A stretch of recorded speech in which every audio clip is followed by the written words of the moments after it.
Привет, Мусустар приветствует вас в спортивном комплексе «Триумф», где уже через 2 часа начнется грандиозное шоу подведения итогов и награждения победителей фестиваля. Привет, друзья! Мы находимся на 5-м юбилейном молодежном фестивале «Мусустар 2025». В студии работает Ларина Сукуева и Петр Васильев.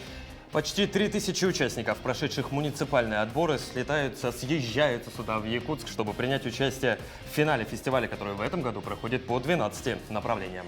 И включая более 20 конкурсов, из которых 10 абсолютно новые. И сегодня будут известны и оглашены имена победителей этих конкурсов и лидеров мнений. Ларин, я предлагаю для начала напомнить, как же переводится название фестиваля. С якутского языка это слово переводится как «ледоход» и означает долгожданный переход от зимы к весне. Абсолютно верно. И вот уже 5-й год, примерно в это время в Якутске проходит масштабный, красочный проект «Мусустар». Но как же все, собственно, начиналось? Я предлагаю вновь окунуться в яркие моменты.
Фестиваль проходит 5-й год подряд, и, конечно же, такой масштабный проект требует серьезной подготовки.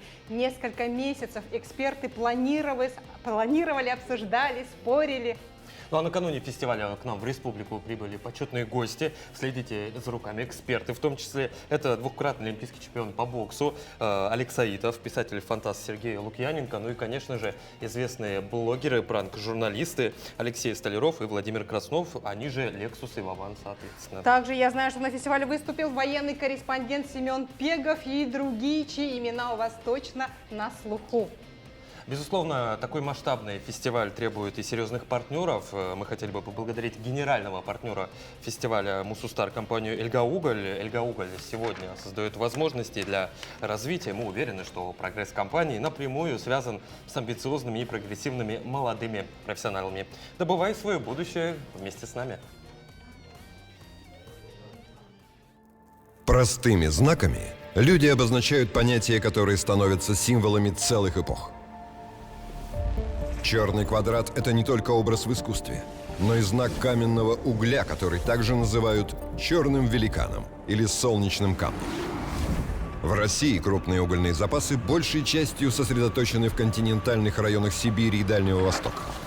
Поэтому национальная угольная отрасль работает в прочной связке с железнодорожным транспортом и морскими портами. Наша компания управляет активами по добыче и транспортировке угля в восточных регионах страны. Первый актив находится в Якутии. Здесь мы разрабатываем Эльгинское угольное месторождение, крупнейшее в России и одно из крупнейших в мире. Для этого на юге республики энергично строится промышленная и транспортная инфраструктура, принимает рейсы новый аэропорт, создаются комфортные условия для работы и проживания. Все это превращает Эльгу в самый значительный в России проект по добыче и экспорту коксующихся углей.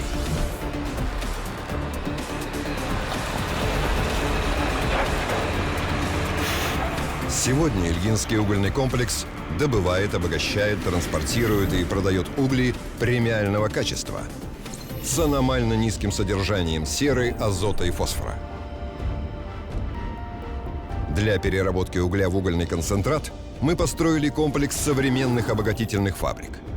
Это позволяет избежать потерь и обеспечить максимально возможное извлечение всех марок эльгинских углей в концентрат с низкой зольностью.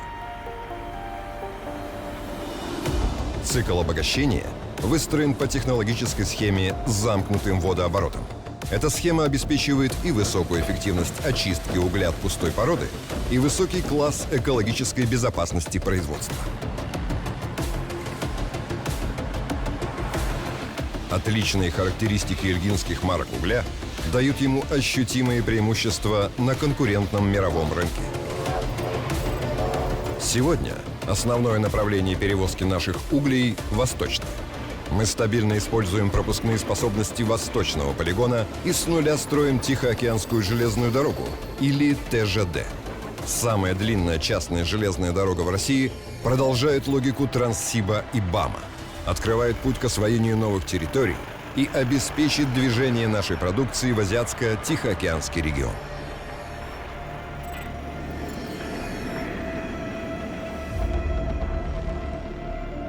Новый транспортный коридор пересекает таежные пространства Алданского Нагорья и горные перевалы Джукджура, чтобы связать наш континентальный угольный проект с логистикой Мирового океана.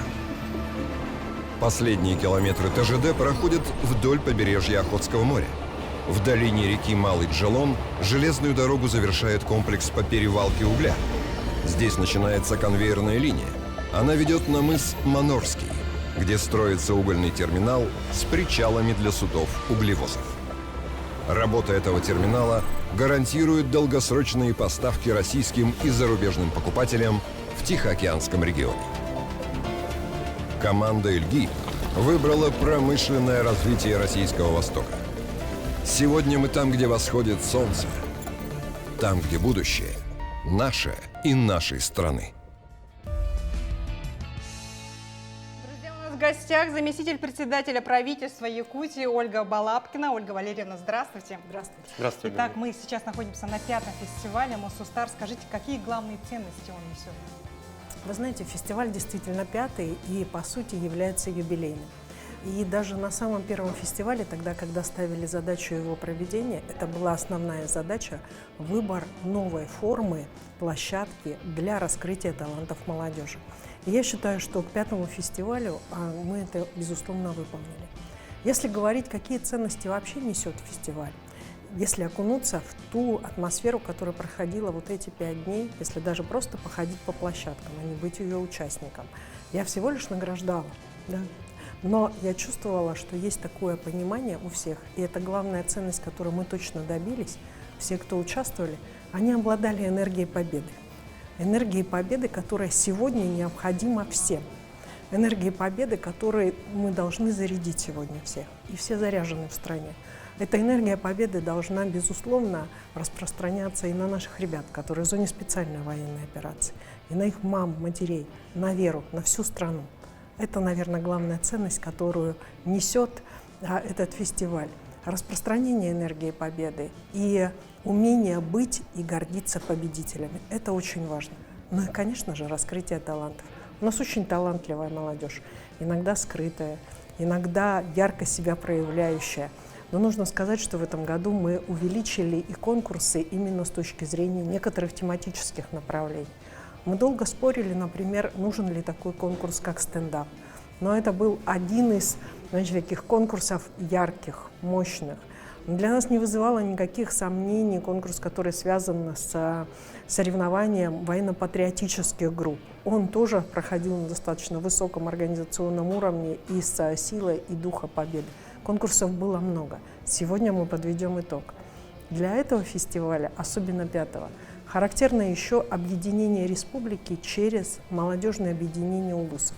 Наконец-то мы повернули всех глав муниципальных образований, смогли к молодежной политике. И сегодня ждем, кто же будет первым.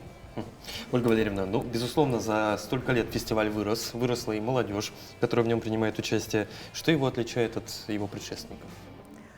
От его предшественников его, наверное, отличает прежде всего, знаете, такое вот желание еще больше проявлять себя. Да? То есть если все равно на первые 2-3 фестиваля шли с какой-то опаской, а что из этого будет, а что нам это даст, а нужно ли это, а не является ли это опять очередным мероприятием для галочки. Да? А сейчас это уже совершенно другой по внутреннему содержанию. Да? И этот фестиваль, он с четким пониманием смыслов, именно с формированием смыслов, которые сегодня необходимы в целом для общества. Ольга Валерьевна, хочу еще спросить о том, как сам фестиваль развивает молодежь, как он на них влияет, какие качества позволяет раскрыть и участникам, и тем, кто приходит на финальное мероприятие. Ну, вообще, на каких бы мероприятиях, на муниципальных мероприятиях это прям конкуренция. Я всегда говорила, что двигателем молодежи является конкуренция. И конкурировать нужно везде и во всем. Посмотрите, спектр достаточно широкий. Можно в этом году было конкурировать с точки зрения кулинарных своих способностей, конкурировать в спорте, конкурировать в песне, да, конкурировать в танце, конкурировать во всех отраслях, конкурировать в науке. И вот эта вот конкуренция, здоровая конкуренция, создание для ней среды – это колоссальный толчок для развития. Это исключение страхов, которые могут быть вообще у молодежи для того, чтобы какие-то вещи проявить. И поэтому я считаю, что вот то, что сегодня происходит на Мусустаре, это прям хороший итог. Площадка действительно удалась. 12 треков в этом году есть и новые, в том числе. Какой лично запал в душу? Есть ли такой? Или невозможно выбрать самый классный, самый молодежный? Ну вот я уже, да, как бы второй раз скажу одно и то же. Ага. Да? Значит, ну я в любом случае, конечно, вот я же говорю, было очень много споров по поводу трека стендапа. Да, и даже высказывались позиции, вот мы только что, значит, с Максимом об этом говорили, с руководителем, значит, нашей корпорации. Он говорили, ну давайте, вот вообще стендап – это творчество, его не надо оценивать. И сами ребята, которые участвовали, они сами приняли решение, оцените нас, мы готовы, да, потому что в любом случае молодежи нужно выдавать энергию в разных вариантах, да. И стендап, наверное, на умении нас быстро говорить, на умении нас шутить, думать, быть такими вот, ведь тот, кто там участвует, это очень острый ум. Импровизировать. Да, импровизировать, да. И я очень рада, что, например, одной из участниц была многодетная мама. И она рассказывала о том, как быть многодетной мамой, и то есть это уже тоже своя аудитория. Интересно. Что ж, огромное спасибо, Ольга Валерьевна, за участие в нашей беседе. Мы напоминаем, что в студии у нас была заместитель председателя правительства Якутии Ольга Валерьевна Балапкина.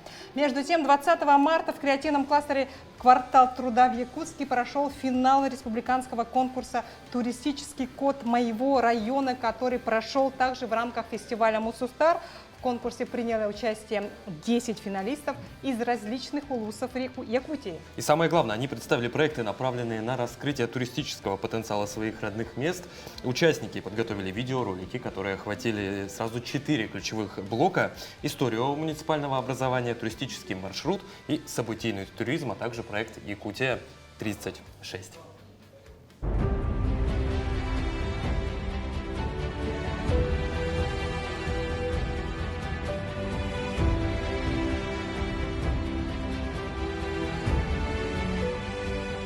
Это для меня большая честь, то, что я прошла в топ-10 среди всех заявок. Организаторам спасибо за такую возможность. Сегодня мы все раскрыли туристический потенциал наших районов, что очень важно, потому что именно на туризме можно построить очень многое. Подготовка к фестивалю шла очень долго. До ночи писали сценарии. Нормально выступила. Я собой, в принципе, довольна. Конечно, дрожь не унять все еще трясет. Үш саңа тур аямбыт, жүлдер өбаға білгендерді біт, ол көрдік бастығы тур бұд, спортивный тур. Горный луғын оду нехелеге, бұл сақа әргер бір самай спортивный нехелегеден білдер. Оны таханан бердігестәқ нехелегер иккіз тур бұд культураны, оны творческая жоңған Аллах, Августина Филиппова модельер таңастарын көріқтірінсі, Софрон Семен Даниловтар музей галереяларығар жиқтарын, Афанасий Осипов картиналарын көріқтірінсі. Оны үхіз тур бұд, бұл көреліққа, бұл бейге біліңе үтчат, өбіге үгіген ұмнубаты бұдынар ден, ұрыққы сайылық олығынтан тур бар, манна бұл жондар ғылжытар бұд кәлендер. Мұнақ сүйеген ғыраған көрчақ сен түріт үгестерін боро балықтарын сәп.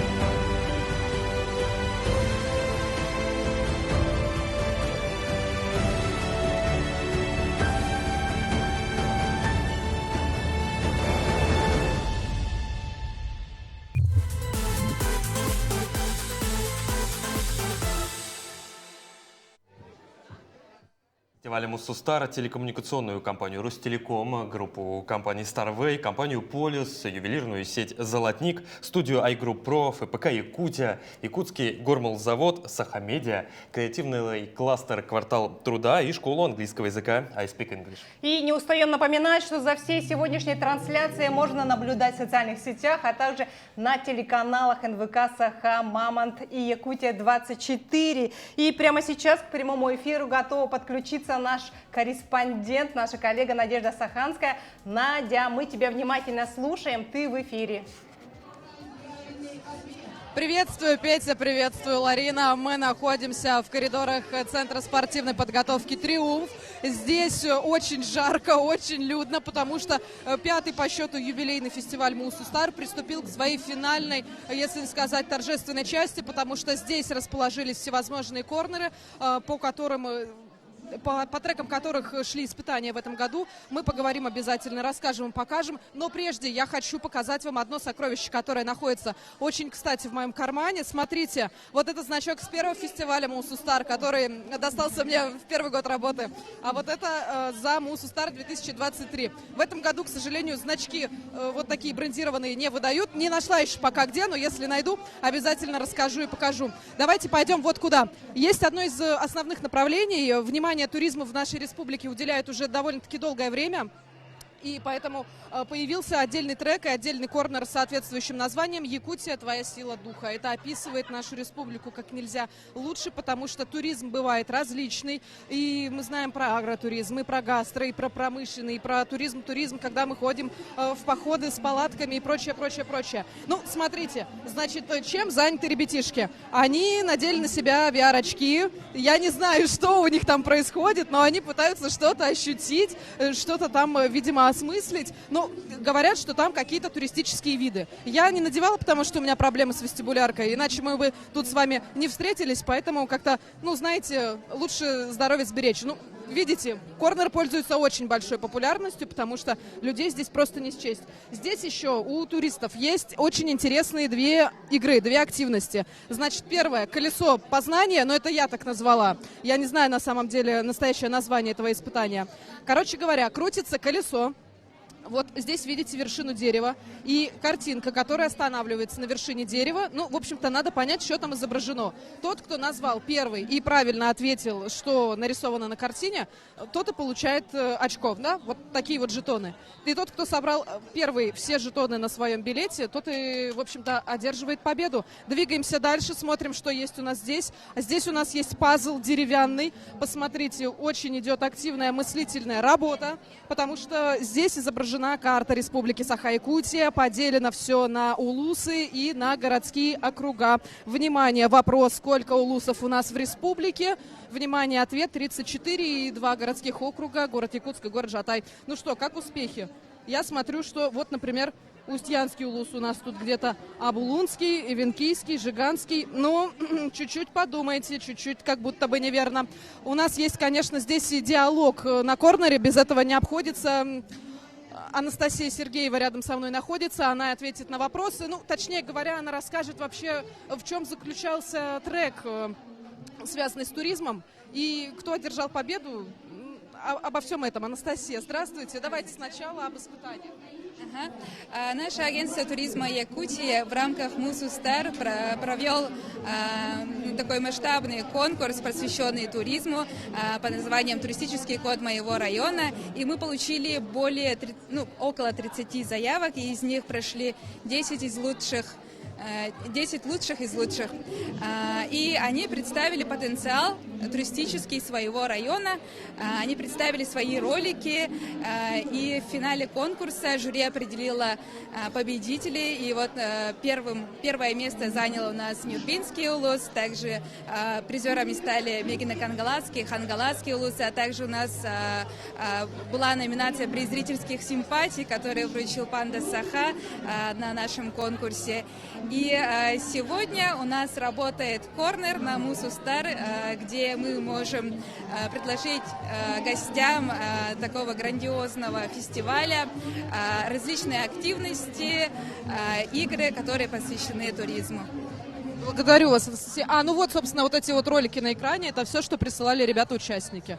Прислали наши участники туристического кода моего района. Здесь мы можем видеть 10 лучших роликов. Анастасия, еще один вопрос, не сказать, что на засыпку, просто учитывая, что вы работаете в агентстве территориального развития, да, и маркетинга, к нам каждый год приезжают звездные гости. Это и олимпийские чемпионы, певцы, да, там много, кто, люди искусства. А вот что им увезти отсюда с собой в качестве сувенира? В качестве сувенира наша Якутия может предложить очень многое, да. Они могут посетить различные места, в том числе и по городу Якутску, да, и также и места, например, Ленские столбы. В Аймакёне, кстати, пройдет у нас фестиваль 28-30 числа, где они могут поехать прямо на полюс холода. И такие наши уникальные туристические локации. Анастасия, попрошу оператора, быстро покажи. У нас здесь маскот в этом году, поролоновый, ходит ледышка, которую назвали Кэскил. Она привлекает к себе очень много внимания сегодня. Ну, а я на этом хочу не то чтобы с вами попрощаться, Петя и Ларина, я вам расскажу еще через некоторое время уже о другом корнере. Там совершенно другая беседа пойдет, поэтому давайте оставаться на связи и продолжать работать здесь на 5-м юбилейном фестивале Мусустар вместе. Спасибо, рад видеть и Кэскила все-таки. Он, кстати, появится у нас в студии Это через что? несколько минут, да, поэтому не переключайтесь и следите за нашей трансляцией. Надя, действительно, огромное тебе спасибо. Мы знаем, что ты уже 3-й Мусустар работаешь в качестве корреспондента И на обязательно, я подключение. думаю, возьмет еще медали и значков. Да, молодец, что ты копишь. Действительно, Мусустар — это не только Якутск, как Надя и продемонстрировала, вся республика. Это так, например, один из самых отдаленных районов, это именно Бытантайский. А команда Оленёкского района прибыла к нам несколько дней назад, преодолев 1069 километров. Нюрбинский, Сунтарский, Уйсьянский, Вилюйский, Ленский, Нюрингринский, Жиганский, словом, почти вся Якутия погружена в яркую творческую атмосферу фестиваля. И, как говорится, вся республика почувствовала вайб Я бы даже сказал, фестиваля. плюс вайп, как сейчас говорит молодежь. Ага. Спортивные, интеллектуальные, творческие конкурсы, а некоторые улусы провели свои собственные небольшие мероприятия, которые объединены в один масштабный Мусустар 2025. О том, какие районы приняли участие в фестивале, какие эмоции они испытали, как готовились, обо всем об этом расскажет нам исполняющий обязанности министра по делам молодежи и социальным коммуникациям Республики Игорь Юргин. Игорь Васильевич, здравствуйте. Здравствуйте, поздравляем вас с праздником. Практически завершился уже 5-й молодежный фестиваль Мусустар. Скажите, вот как организатор, все ли получилось? Да, я думаю, ребята, они о многом говорят. Говорят то, что драйвово, очень круто, очень энергично. Эту атмосферу мы ощущаем даже здесь, в стенах. Вайп плюс. Да, этот вайб, который Плюс передают нам молодые наши граждане нашей республики. Самое главное то, что фестиваль Мусустар – это карьерный лифт для наших молодых людей в дальнейшем. Также прошел в нем культурный десант 45/25. Это в рамках приуроченных к патриотическому воспитанию. И большое спасибо организаторам, то, что присутствовали там. В общем, все очень круто, все классно, и я думаю, участники это в скором времени все, об этом будут говорить. Мгм. Игорь Васильевич, давайте еще немножко про молодежную политику. Несколько дней назад в республике, в Якутске, прошло выездное заседание Комитета Госдумы по этой самой молодежной политике. Что обсуждали, к чему пришли, как изменится жизнь молодежи? Мы обсуждали федеральный закон о патриотическом воспитании, то, что он сейчас прорабатывается. Но мы, как наша республика, она является передовой в этом. И патриотические тесты, и такие федеральные структуры, как «Авангард», «Воин», «Движение первых». То есть у нас все это в республике есть, и развито до первичных отделений, все это работает. Также молодежный десант, который у нас проводится, это уникальное такое новшество именно вот у нас в регионе, и которое проводит тут общественная организация «Зема», вот, молодежная. И такая некая тимуровская команда. Сейчас они поедут в 8 арктических районов, пройдут. И вот этот опыт, он очень сильно понравился. Плюс очень много говорили о проблеме консолидации всех военно-патриотических молодежных организаций и добровольческих. Вот. А мы в республике это уже делаем в связи с молодежным центром «Патриот». Они у нас являются координирующим центром. И сейчас мы являемся передовыми в этом направлении, за нами наблюдает вся страна. Ух ты, как я думаю, классно. Да, это здорово. Мгм. Игорь Васильевич, еще и наградили добровольцев до фестиваля Мусустар в сфере, собственно, этой самой благотворительности и работы на благо общества. Кто победил в этом году, какие проекты отмечены? У нас вообще в республике очень много добровольцев. У нас 135 тысяч, и это, грубо говоря, каждый 14-й человек в республике. И вот когда только началась специальная военная операция, вообще вот сами чувствовали на себе, сколько семей изначально встало, как общество сплотило именно помощь туда, на фронт. Также по ликвидации паводков, по ликвидации пожаров постоянно участвуют наши волонтеры, молодые ребята, волонтеры серебряные, уже в возрасте граждане. У нас очень активная республика в этом. Они награждались по нескольким номинациям, и там трудно будет выделить кого-то из них лучших, потому что там есть и волонтеры, добровольцы, которые помогают специальной военной операции, волонтеры, которые участвуют в различных проведениях мероприятий. То есть, тут трудно оценить кого-то из них лучше, поэтому там было несколько номинаций в этом направлении. В общем, у каждого по заслугам, как говорится, да, Лариса? Спасибо, что нашли время и погостили у нас в студии. Я напоминаю, что сейчас у нас был в гостях исполняющий обязанности министра по молодежной политике и социальным коммуникациям Игорь Юргин. А мы продолжаем. Ларина, а ты обратил внимание, какая у нас многоспектральная, разнонаправленная молодежь? То есть про стендап мы проговорили, про добровольчество поговорили. В рамках Мусустара этого года прошел еще и кулинарный поединок «Секреты шефа», который также стал частью фестиваля. Лучшие молодые кулинары республики участники продемонстрировали свои таланты. В состав вошли известный шеф-повара Матананов Константин, Иван Решетников, а также, конечно же, эксперт Сыргалана Винокурова. Из 18 претендентов было выбрано 12 финалистов, которые использовали местные ингредиенты для создания уникальных аутентичных блюд. Например, из обычного, казалось бы, карася конкурсантам нужно было приготовить что-то эдакое и красиво его преподнести. Интересно, что они там приготовили. Давайте посмотрим. Давайте посмотрим.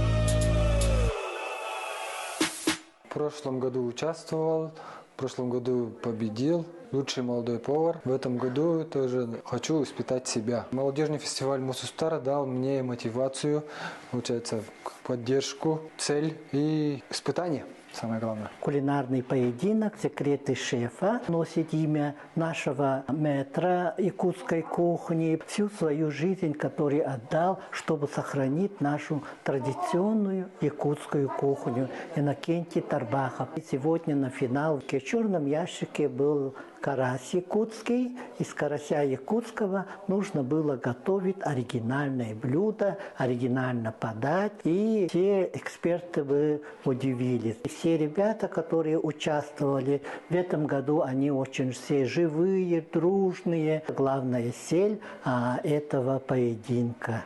Это возникает интерес якутской традиционной кухни.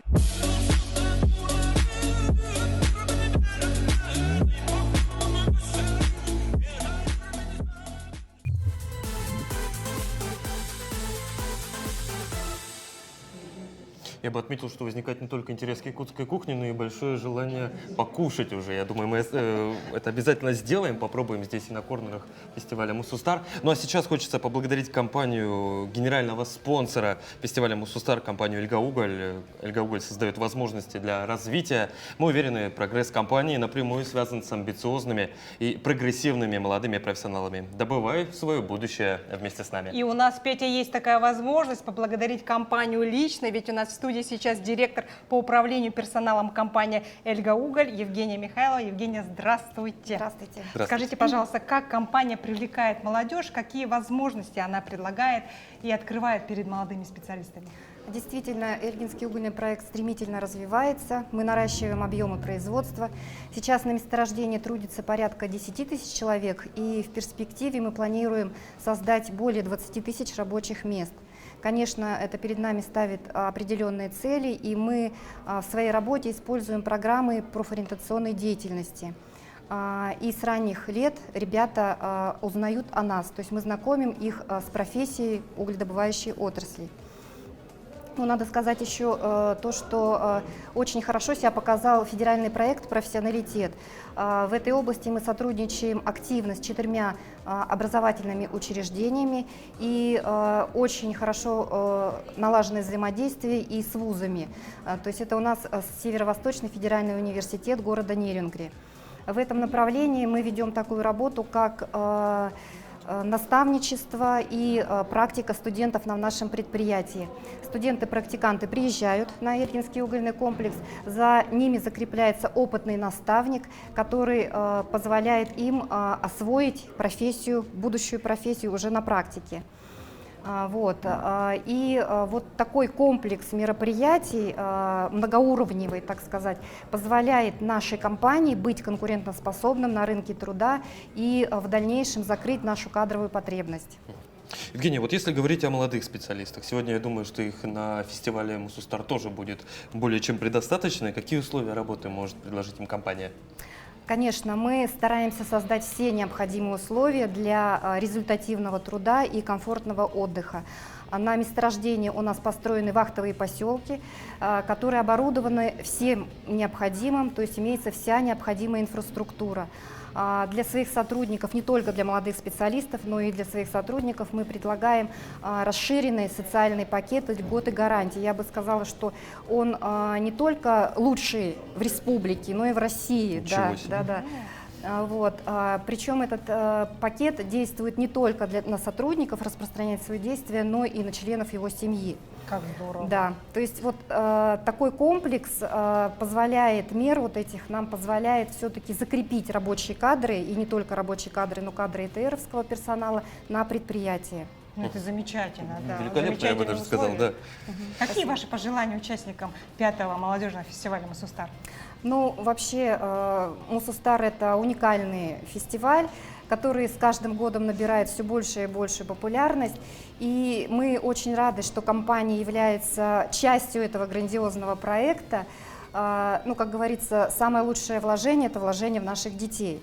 Да? И каждому участнику фестиваля мы желаем, чтобы они получили заряд энергии и бодрости, и через год, конечно, встретились еще раз здесь, на этой площадке, зажглись новые имена, зажглись новые звездочки.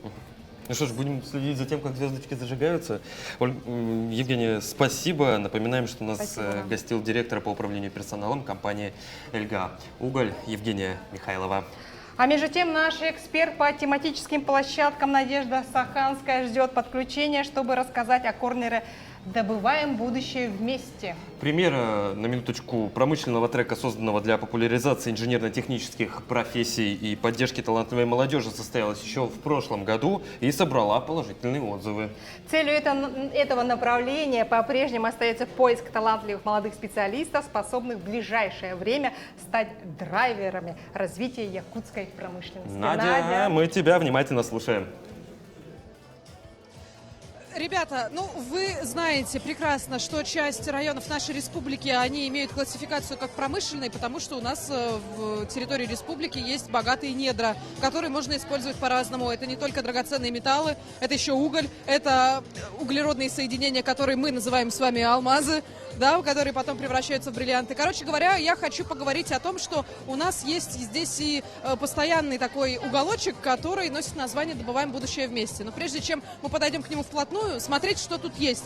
Короче говоря, один из спонсоров, а это компания «ЕТЭК», они здесь организовали вот такой игровой автомат, где есть игра по мотивам Алан Хо, где вы видите, главный герой по имени Нюргун уже идет спасать девушку, которую похитили злые силы в Нижний мир.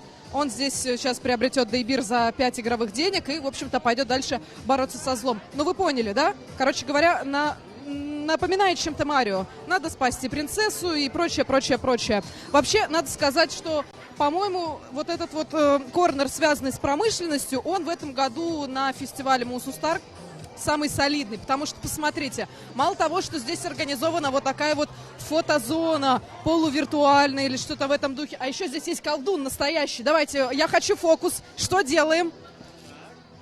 Итак, давайте побыстрее. Я возьмите любую карту. Очень быстро, да. Да. Мы взяли карту, да, поняли, да? Запомнили? Быстро. Так, теперь ложим его в любое место, ну, куда-то посередине. И возьмем самую первую карту. И это не она, да? Ну, естественно. Не с первого раза попадем, но чуть-чуть магии, и она...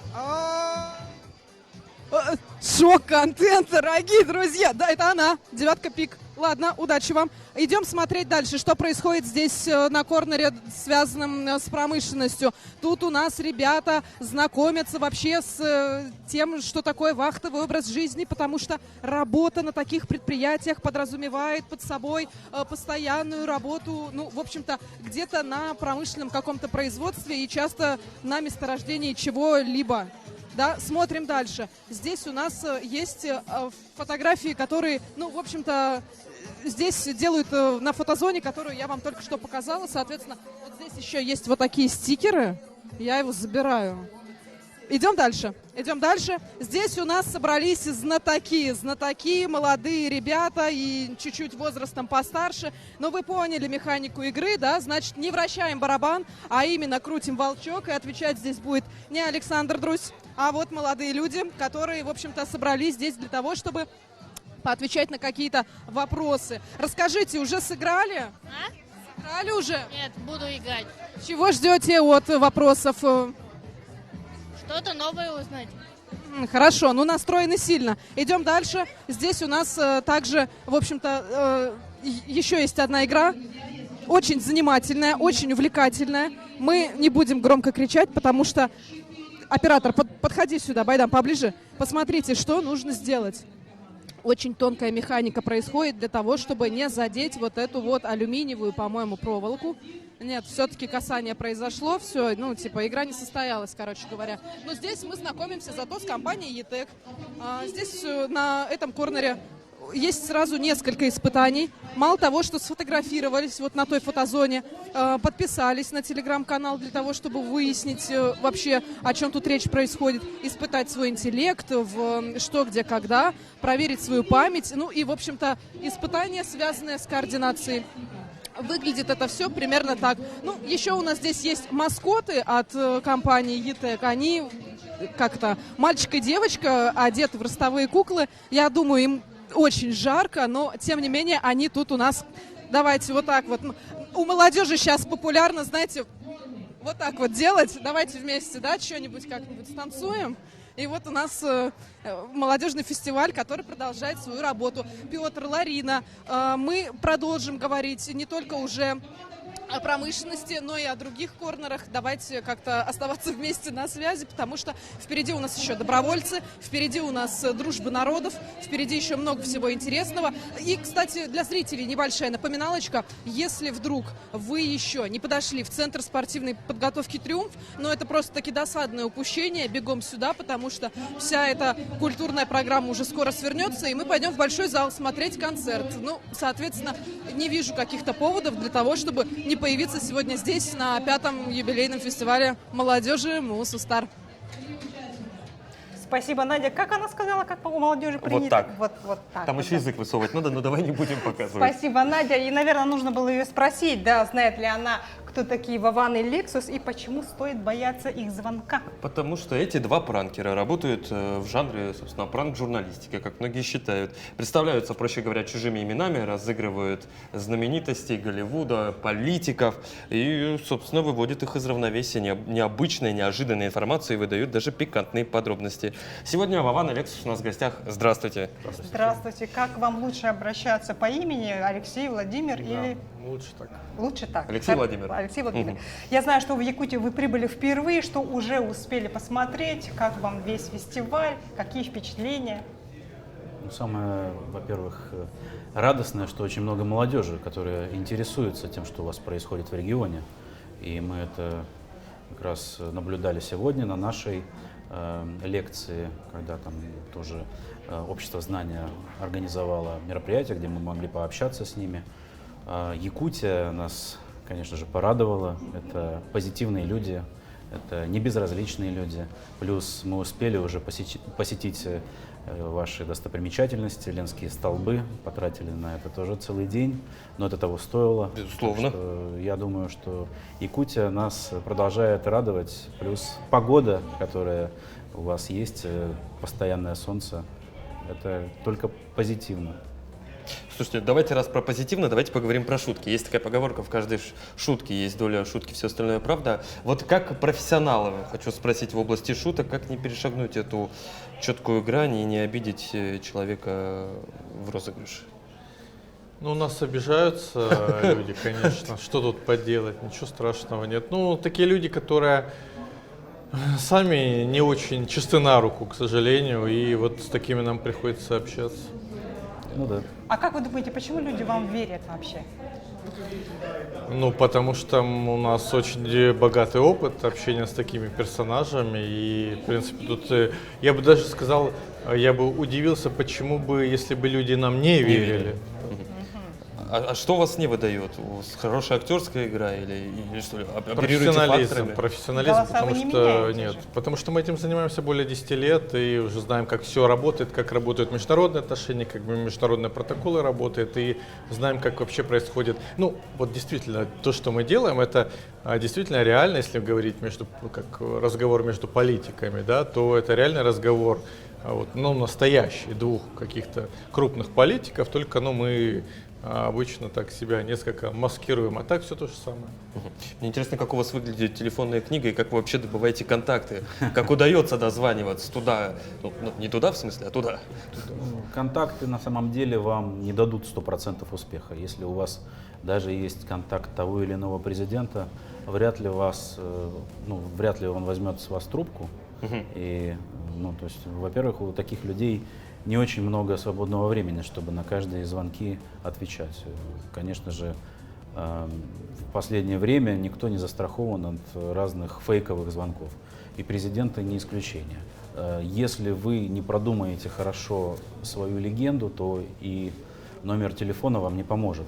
Для этого у каждого главы государства или какого-то публичного человека есть приемные. Вот номер приемных, как правило, всегда всем доступен.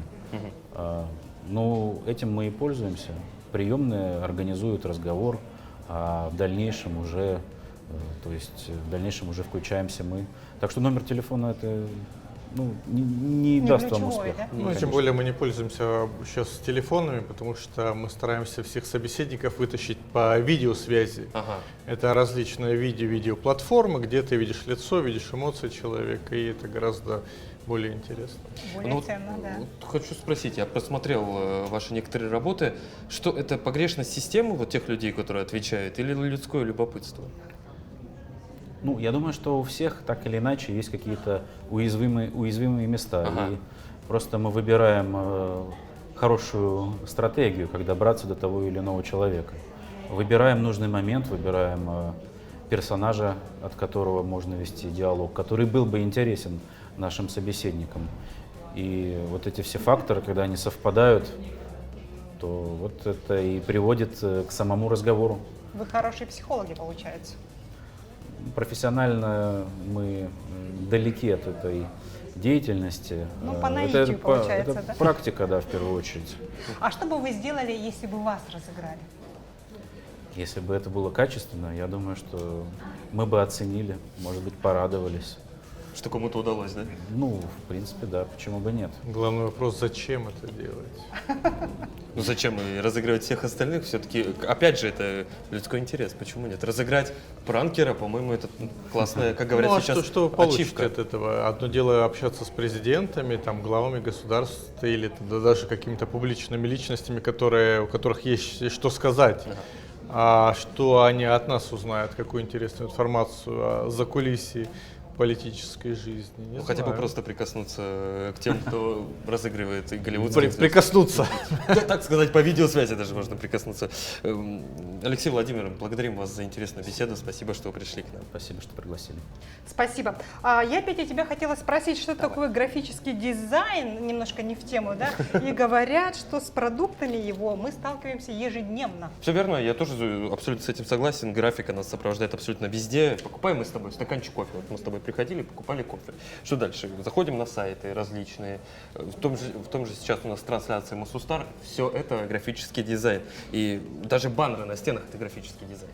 И в квартале труда тоже графический дизайн. Именно там происходит выставка победителей первого отборочного этапа конкурса цифровых художников «Креосфера». Конкурс проводится во второй раз и впервые на фестивале Мусустар.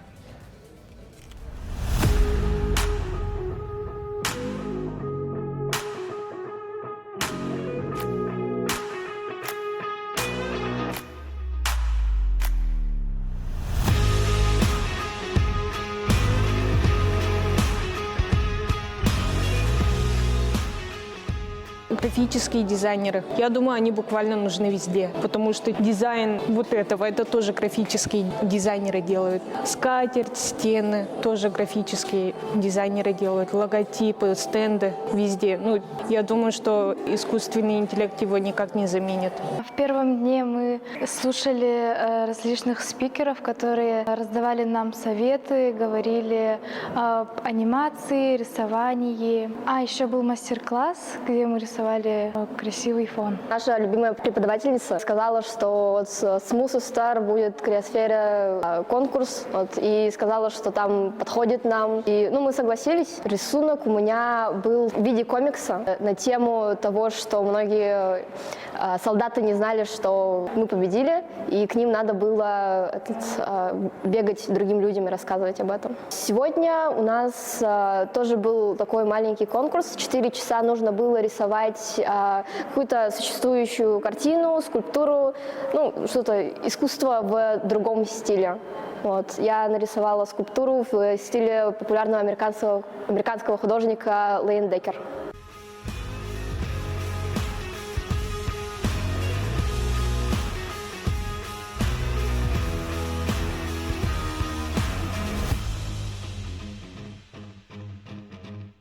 Победителю конкурса цифровых художников «Криосфера» Эмилия Терешко.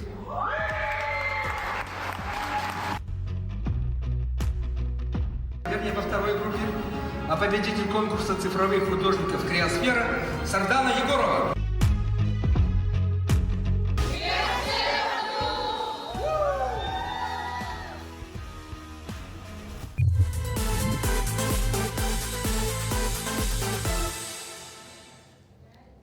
Что, продолжаем говорить про молодежную политику в нашей студии. Напомню, в Якутске пару дней назад состоялось выездное заседание Комитета Госдумы по молодежной политике. Обсуждали многие инициативы. О том, какие, нам подробнее сегодня расскажет Глеб Узунов, руководитель Департамента регионального развития ОНО «Россия. Страна возможностей». А также у нас в студии Ольга Кардашевская, участница конкурса «Это у нас семейное». Добрый день, Ольга. Добрый день, Глеб. Здравствуйте. Здравствуйте. Глеб, давайте начнем с вас. Какие возможности открывает для молодежи различные проекты ОНО «Россия. Страна возможностей»? Какой импульс получает? Вы знаете, в первую очередь хочется сказать, что слеты в регионах нашей страны проходят по поручению президента Владимира Владимировича Путина по итогам заседания наблюдательного совета президентской платформы «Россия. Страна возможностей». И слет в Якутии проходит впервые. Я на самом деле сам впервые нахожусь в регионе под большим впечатлением.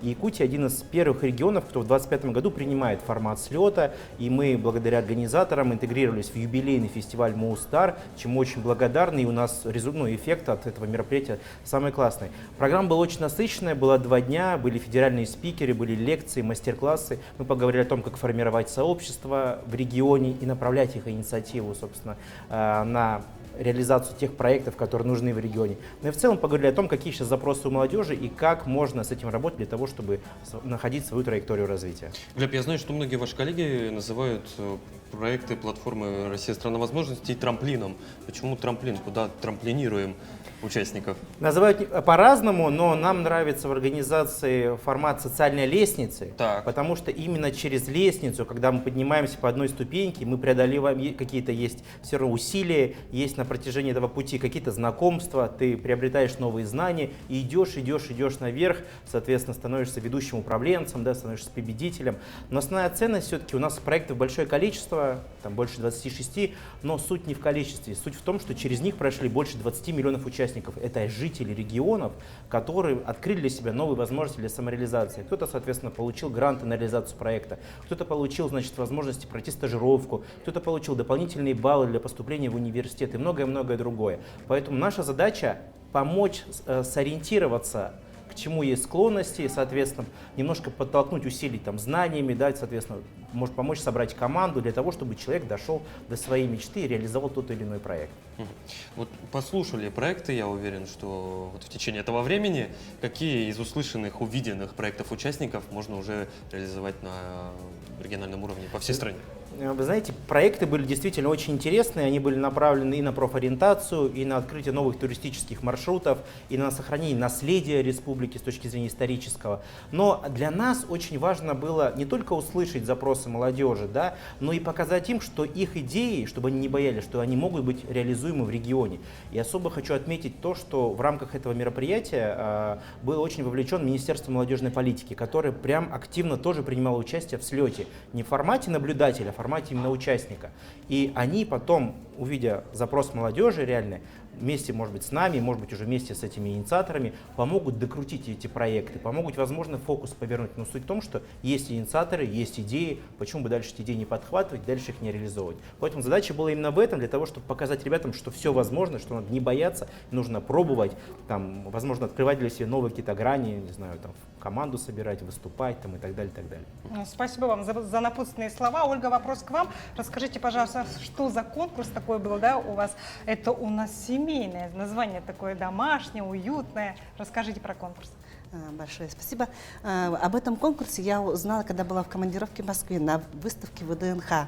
И мне очень понравилась эта выставка. Я думаю, почему бы мне не поучаствовать со своей семьей вот на этом конкурсе? И там такие были конкурсы, этапы, как квесты. Например, собраться с семьей, почитать вечером книжку, сходить на каток. Мы всей семьей, я всей своей семье, у меня 5 детей, и мужу купила коньки на 23 февраля и 14 февраля. Я им подарила, и мы пошли на каток. И это все нужно было зафиксировать, да?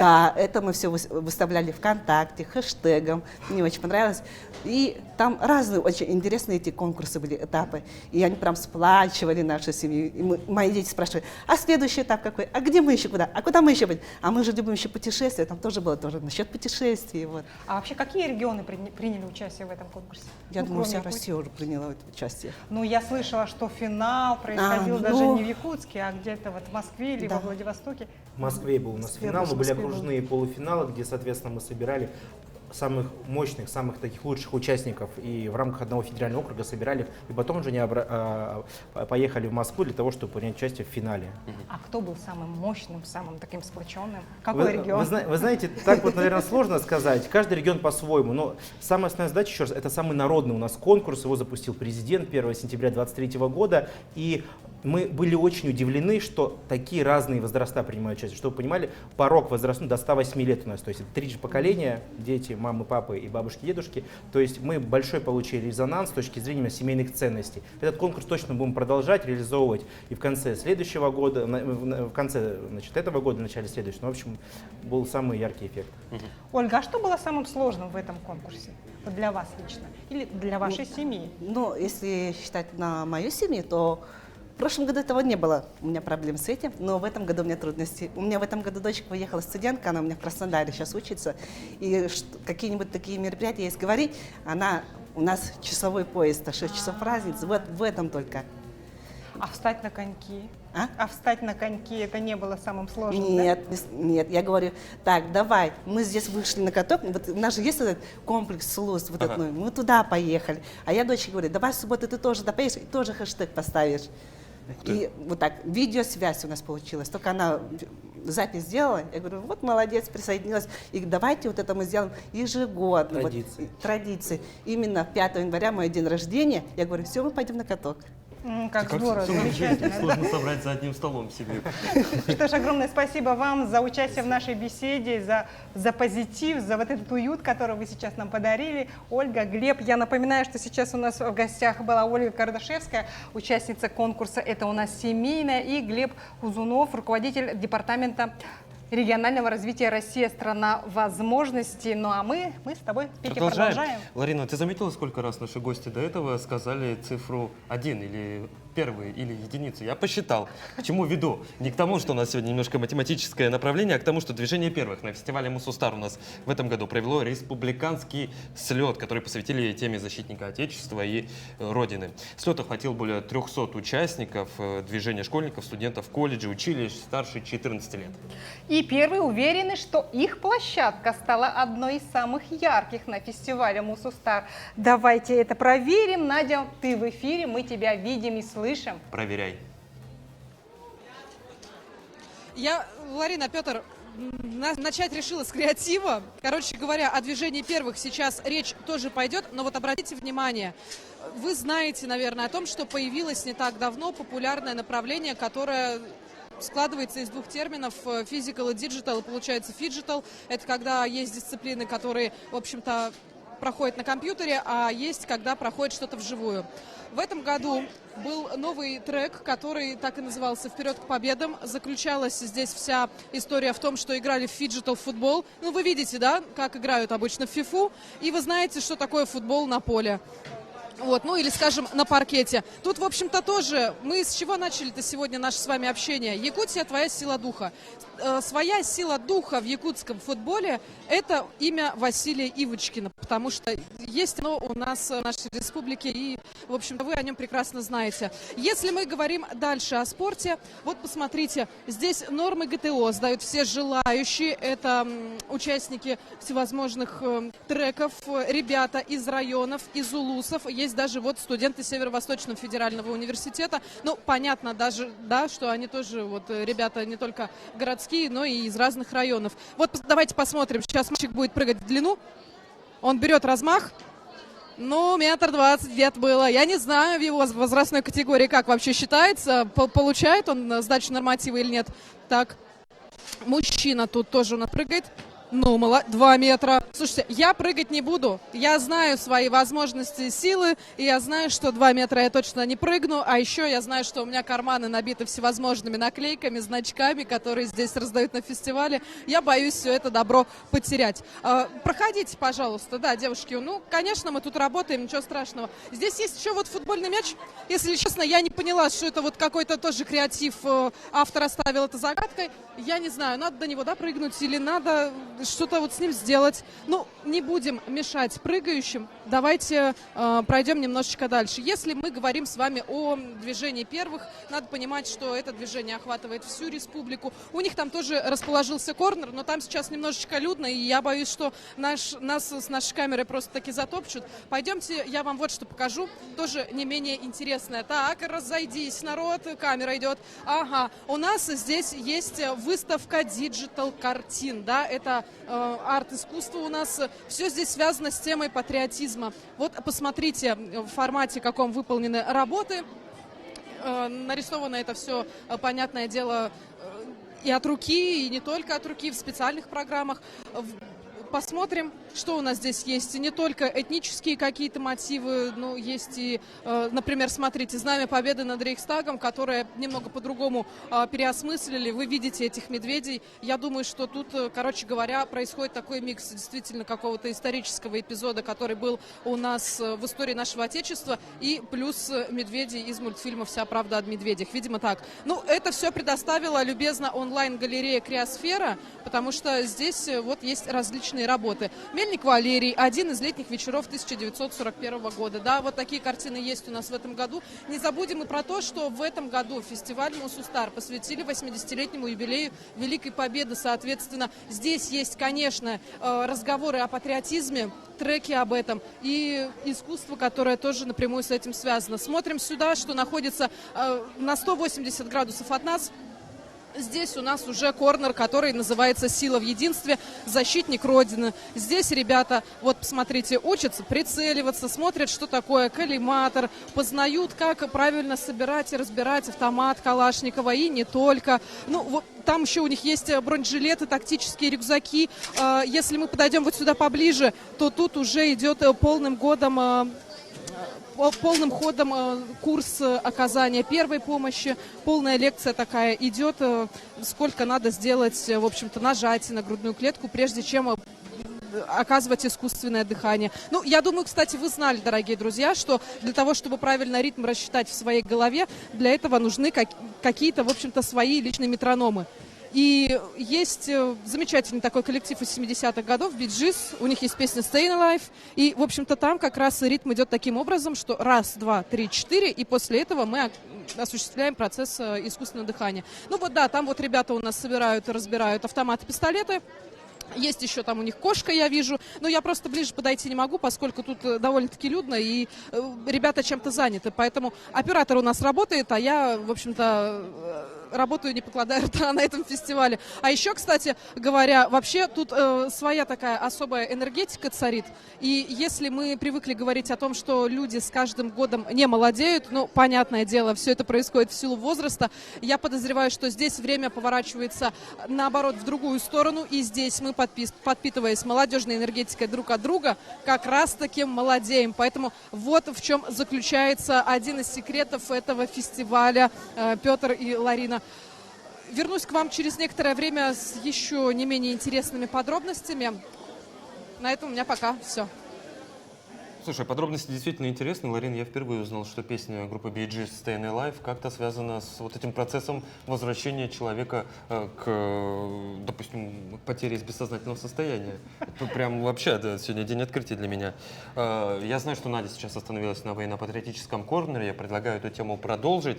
Прошла встреча с героями России у нас. На встрече 125 участников фестиваля из 21 района Якутии у нас были. А в конкурсе «Сила в единстве» прошла интеллектуальная игра и состязание основы управления БПЛА, тактическая медицина и даже огневая подготовка. Все это давайте посмотрим в следующем сюжете. Молодежный фестиваль «Мусустар» стал определенным брендом. Я благодарю организаторов, которые начали это движение. Поздравляю вас с началом соревнований «Сила в единстве».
В рамках фестиваля «Мусустар» вот, военно-патриотический конкурс. И сегодня вот прошла встреча с молодежью нашей. Да? Ребята очень активные, задают очень взрослые, жизненные вопросы. И их интересует очень много по теме специальной военной операции, поддержка бойцов, их родных и близких. На нашем примере они берут для себя жизненные ориентиры. Мы, если воспитаем достойную молодежь, мы будем уверены в будущем нашей республики и нашей России. Всех ребят остальных, которые сейчас там воюют, я желаю ребятам победы только, скорее вернуться домой.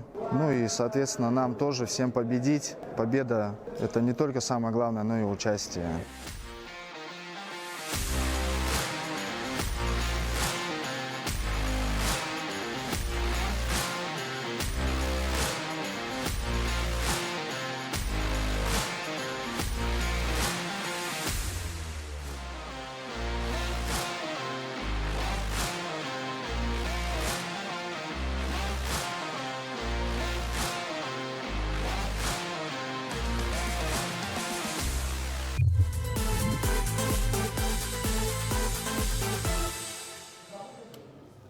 Одним из ярких событий фестиваля «Мусустар» стал конкурс блогеров. Опытные эксперты и талантливые блогеры, такие как Ева Шакар, Ализана Слепцова, Юлиан Дахунаев и другие, помогли участникам разобраться в тонкостях создания контента, а также дали возможность опытным блогерам выйти на новый уровень. Собственно, о новых уровнях, влияния трендов и уникальности якутского контента в социальных сетях мы сегодня и поговорим с нашими экспертами, гостями нашей студии Евой Шакор, блогер, участник и эксперт конкурса, и участница конкурса Ольга Павлова. Девушки, добрый день. Добрый день. Для начала объясните, пожалуйста, кто такой блогер и обязательно ли у него должно быть много подписчиков? Не обязательно, потому что вот я, например, блогер, у меня сейчас где-то больше 32 тысяч подписчиков. Совсем немного, не обязательно. У меня всего 100. Вот так вот. А вот первое время я же тоже с нуля начинала, тоже как и другие, я думаю, начинающие блогеры, поэтому абсолютно, я думаю, не важно в первую очередь, какое количество подписчиков у вас. А потом уже, когда у вас интересный контент, когда у вас интересная страница, естественно, люди начинают уже наблюдать за вами, следить за вами, подписываться. Ольга, у вас как? Я начинающий блогер, получается. Так. У меня аудитория маленькая, больше 1000 подписчиков в социальных сетях. И я думаю, что блогер – это тот человек, у которого есть аудитория и рассказывает о чем-то. Слушайте, вот такой вопрос. Как говорил Человек-паук, с большой силой приходит и большая ответственность. В том случае с вами, конечно, с числом подписчиков, какая ответственность приходит? Какую миссию сегодня могут выполнять блогеры? очень большая ответственность, это действительно, потому что все, что мы говорим, это вот как вы, да, допустим, по телевидению, да, через телевидение передаете, то же самое и у нас. Смотрят тысячами, некоторых блогеров и миллионами, да, это большая ответственность, поэтому надо следить за каждым своим языком, за о чем мы говорим, да, какую информацию передаем зрителям нашим. Я думаю, это, да, большая ответственность. А вот если про тренды, да, Ларин, если про тренды. Да, вот что, чем может зацепить вот блогер? Вот какие темы сейчас актуальны? Вот, Ольга, вы сказали, у вас чуть больше, да, 1000, но вы уже же привлекаете, да, свою публику, свою аудиторию. А вот чем вы привлекаете? Я сама работаю в университете, я преподаватель, у меня блог более интеллектуальный. Мне немножко сложновато в этой теме, потому что тема узкая, можно сказать. Она местами может быть не очень интересная и веселая, поэтому приходится придумывать какие-то развлекательные, активные, идти с какими-то трендами. Да, вот в этом так. я и стараюсь ей помочь, чтобы у нее не только вот, да, одно течение было, а уже как-то по-другому она тоже развивалась. Я наставница, получается, она участница. Вот так мы вместе у вас, уже несколько дней.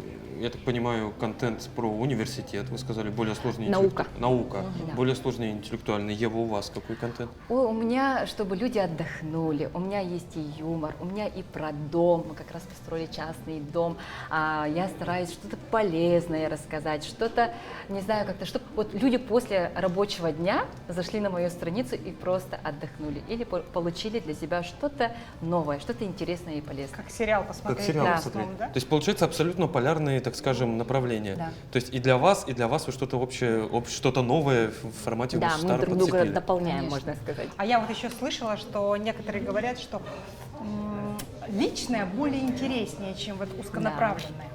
Как вот с этим жить? И что делать? Легко. Вообще, я думаю, что каждый блогер, каждый человек должен быть индивидуален. То есть не надо кого-то копировать, не надо прям сильно гнаться за трендами. Вот натуральность, естественность, я думаю, сейчас больше всего ценится. Поэтому не надо, вот, где сложно, туда идти. Что хочет душа говорить, о чем, то и надо А о чем сегодня хочет душа говорить у молодежи Якутии? Ой, на самом-то деле вот этот фестиваль, он очень-очень, я думаю, актуален, очень полезен для молодежи, для развития молодежи, для привлечения молодежи. Поэтому я думаю, что... Я желаю, во-первых, чтобы еще дальше больше развивался наш фестиваль. И, конечно же, пожелать новым начинающим блогерам, ну и не только блогерам, удачи, успеха во всем, в начинаниях, чтобы они не боялись, чтобы у них не было никаких комплексов, да. Если я знаю, что у многих это мечта вот так, быть блогером, иметь аудиторию, пускай они не боятся, вот берут и делают, чтобы чуть-чуть смелости всем после эфира, после того, как на других участников, да, посмотрят, в следующем году уже было еще больше участников, да, чтобы они не боялись, чтобы шли вперед к своей мечте. Ольга, расскажите, пожалуйста, как вы готовились к участию в конкурсе, вот какие вызовы возникали у вас в процессе подготовки? Ну, Ева, как мой наставник, она мне разные моменты советовала. Я как преподаватель, как ученый, такой, можно сказать, немножко зажатый, да, человек. И я поняла в процессе конкурса то, что нужно быть более активным и эмоциональным. Нужно каждый раз проявляться, показывать себя, быть в моменте, да. У меня блог был более такой, как будто новостной. Поэтому я уже 3-й раз участвую в Мусустар, и каждый раз в треке медиа, и каждый раз я что-то новое узнаю и получаю для себя. Это каждый год для меня рост. Контента уже успели, как говорится, напилить, вот пока шли к нам? Да, конечно. Что запало в душу? Давай про это. Давайте, вот, Ольга, да, как говорится, про проявленность, про открытость. Так, про контент? Да, вот что, я знаю, что пока сюда мы шли, встречаются к нам корнеры на пути в студию. Какой корнер оценили? Так, ну, как ученый, наверное, там... Так, мы только быстренько посмотрели, и было очень много разных по этим трекам. Интересных было, и я заметила очень хороший трек «Это мы». Там были разные ребята, студенты разных национальностей, молодежь. Это меня очень зацепило, потому что у меня больше контент с культурой связанное, с фольклором. Вот. Ага. Вот раз сами заговорили про этномы, хочу спросить, как сегодня якутским блогерам продвигать свою национальную культуру? Ну, понятно, у нас раз в году эсэх, тут супер бум. Что дальше? Не заканчивать ли нам на эсэхе же? Очень хороший пример, конечно, это наш известный блогер Панда Саха. Так. Да, всегда показывает нашу Якутию, да, какая у нас красивая, вот какая у нас и рыбалку, и охота, да, и контакт с этими... Природой. С природой, да. Поэтому вот очень хороший пример, да, даже вот без слов, оказывается, можно вот так показать нашу, даже можно сказать, культуру, да. Я очень восхищаюсь, например, Зариной Каприной, да, она сейчас не здесь живет, но очень хорошо, опять же, наши традиционные песни, да, якутские, все это очень хорошо транслирует, показывает, и у них очень большая аудитория. Ева, а как вы думаете, вот что важнее все-таки, креативность, техническое исполнение или вот соответствие трендам? Ну, я думаю, всего понемногу нужно. А вообще за трендами стоит гнаться сегодня? Да, вот я уже как говорила, не сильно. Ну, это мое личное мнение. Естественно, надо плыть вместе с течением, но не терять при этом свою индивидуальность. То есть сильно копировать это тоже не очень хорошо, не есть хорошо. А вот еще некоторые люди устали от лишнего позитива, от улыбок, уже ждут каких-то факапов, каких-то вот неприятностей, прямо вот потирают ручки. Колкостей. Да. Такая аудитория всегда есть, была, есть и будет. Так что это все равно для баланса нужно. Есть люди, которые всегда только смотрят что-то там, плохие новости, как говорится, да, какие-то такие специфические, так скажу, аккаунты, да, но все равно люди, которые стремятся плыть в позитиве, их больше. Ольга, Поэтому... у вас как с этим? Какое у вас мнение насчет и трендов, и позитива, негатива в интернете? Ну, я считаю, тренды, они нужны, если у тебя не хватает каких-то идей. Да? Если у тебя контент стал каким-то, может быть, обыденным, рутинным, то можно разнообразить его именно развлекательными трендами, какими-нибудь песнями, плясками, да, основную суть, как вот сказала Ева, нужно обязательно, красной нитью, да, смысл придерживаться. И я поняла то, что нужно обязательно держать дисциплину. Дисциплина и действовать. Первое – это действовать, не бояться, проявляться. И второе – дисциплина. Это везде есть. Это и в образовании, в науке. Конечно, талант должен быть, но это не 100%. Где-то... А вот насчет дисциплины я как раз подумала о другом немножечко, да, как часто нужно выкладывать рилс и сторис. Это тоже к дисциплине. Ну вот каждый ли день? Например, в каждой социальной сети есть свои правила, так скажем, да. Например, у меня в запрещенном в России, да, в социальных сетях для охвата, естественно, нужно стараться каждый день выкладывать что-то. Будь это сторис, будь это рилс и так далее. Тогда не падают охваты. Чем меньше активности, конечно же, тем меньше и охваты. Поэтому надо стараться каждый день. Будем стараться, надо заводить аккаунт. Ну и какой вы совет вы можете нам дать начинающим блогерам Пете и Ларине? Да. С количеством подписчиков 100 человек. И 900. Вот не останавливаться, потому что бывают такие моменты, попадаешь в теневой ван, да, или теряется интерес, падают просмотры. Главное не сдаваться, не расстраиваться и идти вперед. Кто работает, кто хочет, кто реально желает этого, всегда добьется своей цели. И придерживаться дисциплины, да, обязательно. как говорит Ольга. Да. Огромное спасибо, девушки, что нашли время, заглянули к нам в студию, поделились такими ценными советами. Ну а мы с Петей с тобой продолжаем. У нас на очереди спортивный сюжет. Про что? Про что? Я тебя хотел спросить, про что? Ларина, знаешь, что такое фиджитал футбол? Я не знаю, что это такое. Не знаешь? Давай вместе с тобой посмотрим сюжет. Я уверен, что нам дадут ответ на этот вопрос.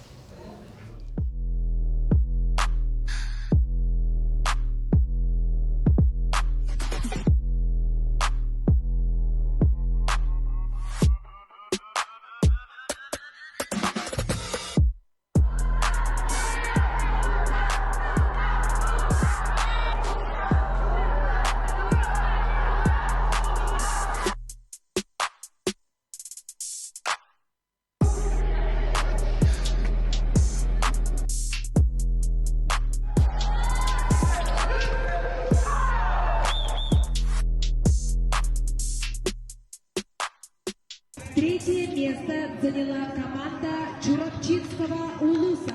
Второе место заняла команда Устьянского Улуса.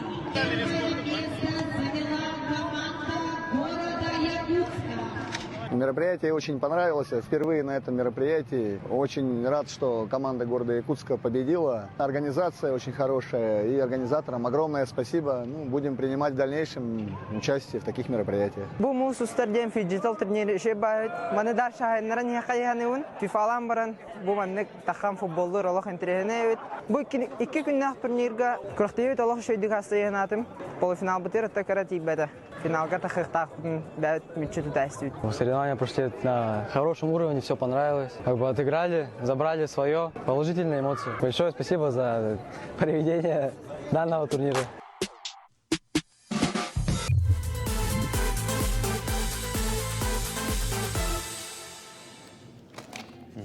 Ну а мы продолжаем. Надо отметить, что на фестивале Мусустар задействовано более 100 волонтеров. Они помогают организаторам и участникам, следят за порядком и создают атмосферу праздника. Безусловно, самое важное – это атмосфера праздников для всех участников. И я, Ларин, с тобой соглашусь. Волонтеры в этом отличные помощники. В рамках фестиваля еще и проходит республиканская премия. Какая премия, Ларин, у нас «Доброволец проходит? Якутии» называется эта премия. Если в 2023 году было подано около 50 заявок, в 2024 году их стало больше, 100 заявок.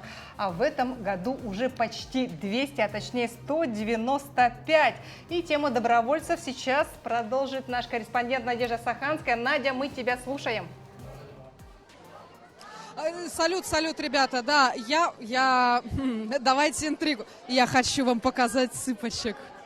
Хорошо, идем. Мы находимся у корнера «Молодой аграрий». Здесь у нас расположились аграрии Сунтарского улуса, которые представили всю свою продукцию, которая у них только имеется. Посмотрите сюда. Это варенье из брусники. Точно такое же есть из голубики, из земляники. Морожку вижу, красную смородину. И еще даже есть брусничные соусы. Все так упаковано вот в эти симпатичные такие баночки. Я уже думаю о том, сколько можно здесь, в общем-то, выложить денежек за такую драгоценную продукцию, действительно. В чоронах у нас кумыс, верно? Кумыс, сметана, творог, йогурт и кефир. Вафли сахалы у нас здесь есть. Это что-то похожее на пряники. Я не скажу, что... Короче говоря, я очень переживаю, что у меня руки грязные, давно их не мыла, потому что трогала здесь все возможное на фестивале, поэтому к хлебу прикасаться не буду.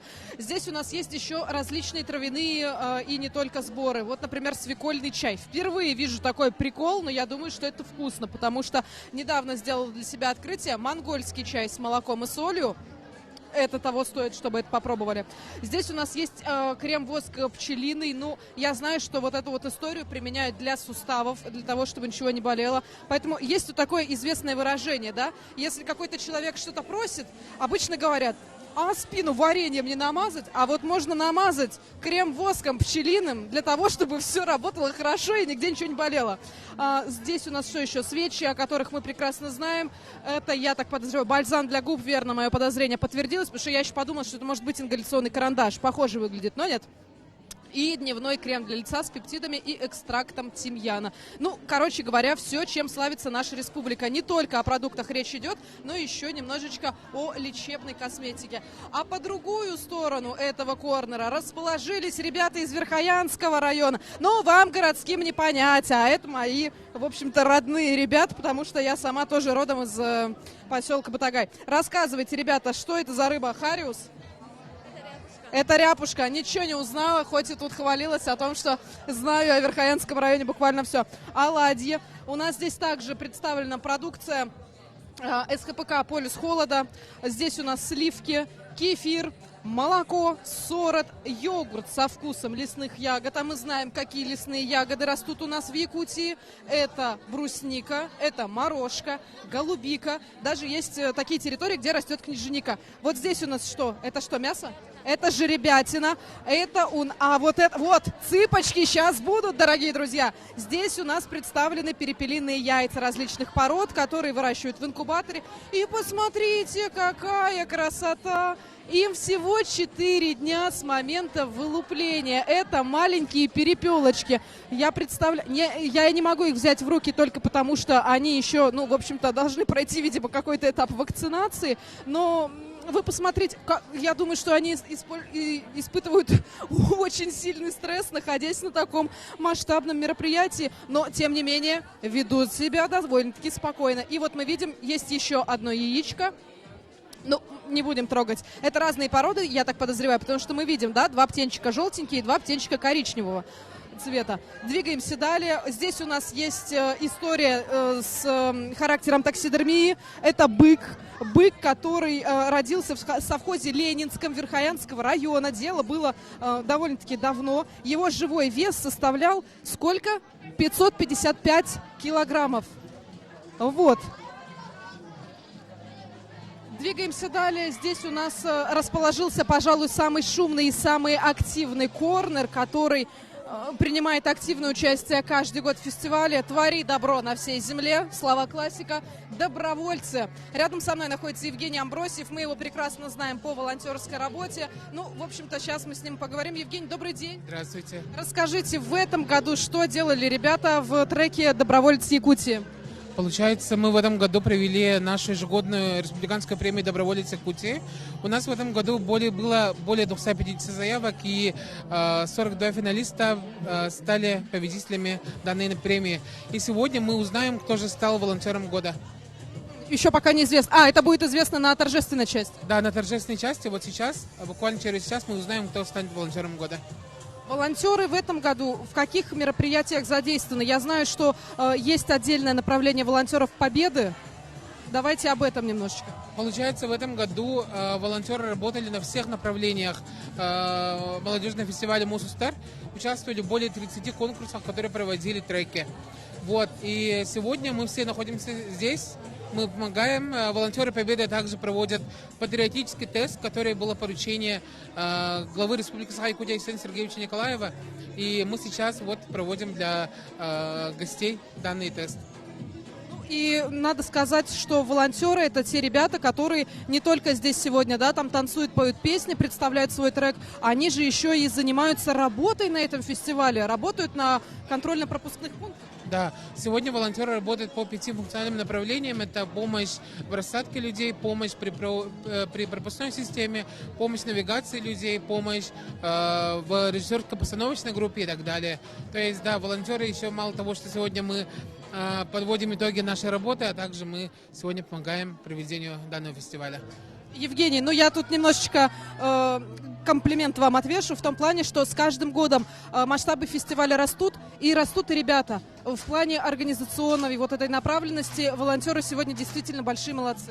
Спасибо большое, спасибо. Ну, мы продолжаем. Я пошла танцевать, с волонтерами. Давайте, работайте там далее. Я потом с вами еще немножечко пообщаюсь, Петр и Ларина, поговорим о дружбе народов. Так что, ну, как-то вот продолжаем работать здесь, на фестивале «Мусустар». А я пошла. Тут у нас активности.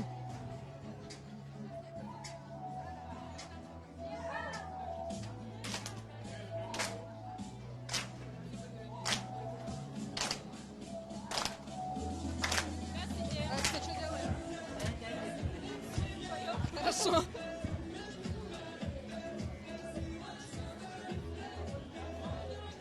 Надь, ну, за волонтеров, безусловно, огромный, как говорится, у молодежи лайк, за цыпочек тоже лайк, за ряпушку, которую ты не узнала, дизлайк. Ну, а, собственно, раз там у тебя еда рядом, как говорится, смотри, там не сдурей с этих прикормок. Ну, а мы возвращаемся сюда, в студию, к нашим гостям. И я не устаю повторять, что официальный партнер фестиваля «Эльгауголь», компания провела свой собственный конкурс среди журналистов и блогеров. Лучший спецпроект о программе «Эльгауголь» для Якутии. Было голосование. Путем этого великолепного голосования выбраны были лучшие проекты. Так, набрав 193 голоса, победу одержало интернет-издание «Якутия Инфо» и Денис Адамов в его лице. На втором месте Андрей Никифоров. ИСИА. Ребята сегодня у нас в гостях. Добрый день, примите наши поздравления. Денис, Андрей, расскажите, пожалуйста, о вашей работе, которая вот победила в конкурсе. Какова основная идея, мысль? Ну, раз победитель. Да, раз победитель Денис, первое слово победителя, да. Так, наша команда Якутия Инфо очень приняла активное участие в конкурсе. Нам было интересно. Изначально скептический был настрой. Мы думали, будет слишком все официоз и очень все должно быть, ну, скажем так, лояльно, комплементарно, но мы постарались объективно исследовать ситуацию с тем, какую деятельность ведет компания «Эльга Уголь» в Якутии. Ну и посмотрев, в принципе, мы увидели, что да, это, наверное, это пример того, как может взаимодействовать на территории республики промышленная компания, население, и вот мы журналисты, чтобы мы этим интересовались. И я думаю, это хороший пример для других недропользователей. Это вот пример того, как должны вести себя в республике другие недропользователи. Мне кажется, вот это очень важно. Андрей, у тебя какие мысли?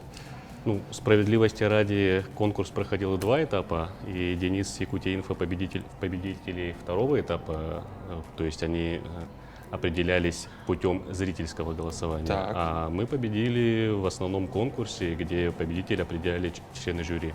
Так в итоге 2 победителя получается? Да, в итоге 2 победителя. Ведь на самом деле 3 победителя. Денис с Якутия-Инфо выиграли 2 приза.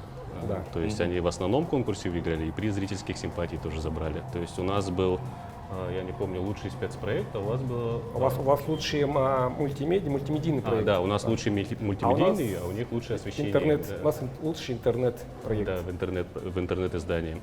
Как уже Денис сказал, на самом деле это очень правильный проект. То есть компания не просто решила, скажем, заплатить денег средствам массовой информации, чтобы они рассказали о том, какие они прекрасные, а решили провести это в формате конкурса и на самом деле рассказать не просто о своей деятельности, а о своей социальной направленности.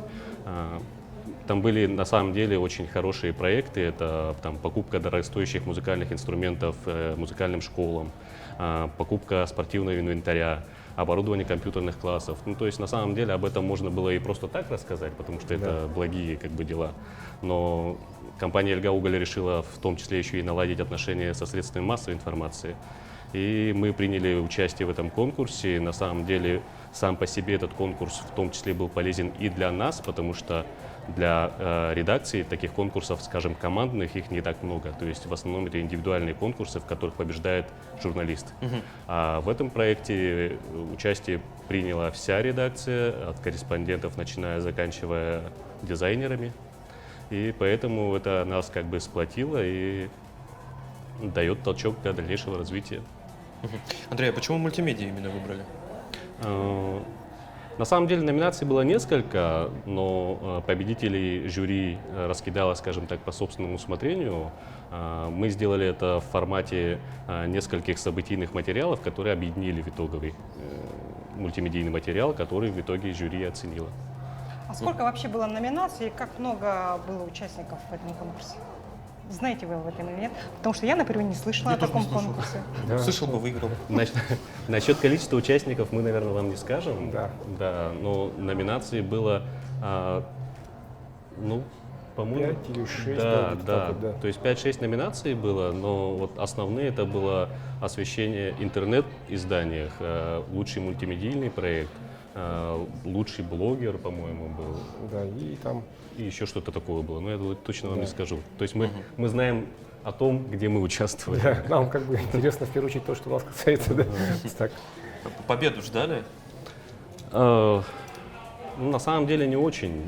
Как бы, так, ход, скажем, прохождения конкурса, он был такой незаметный, скажем. Ну, мы отправляли работы, они говорили, окей, принято. И сам результат мы тоже очень долго ждали. Да, чуть ли не требовали нас уже с ним ознакомить. Но в итоге вот все завершилось, и мы узнали, что наши редакции стали победителями.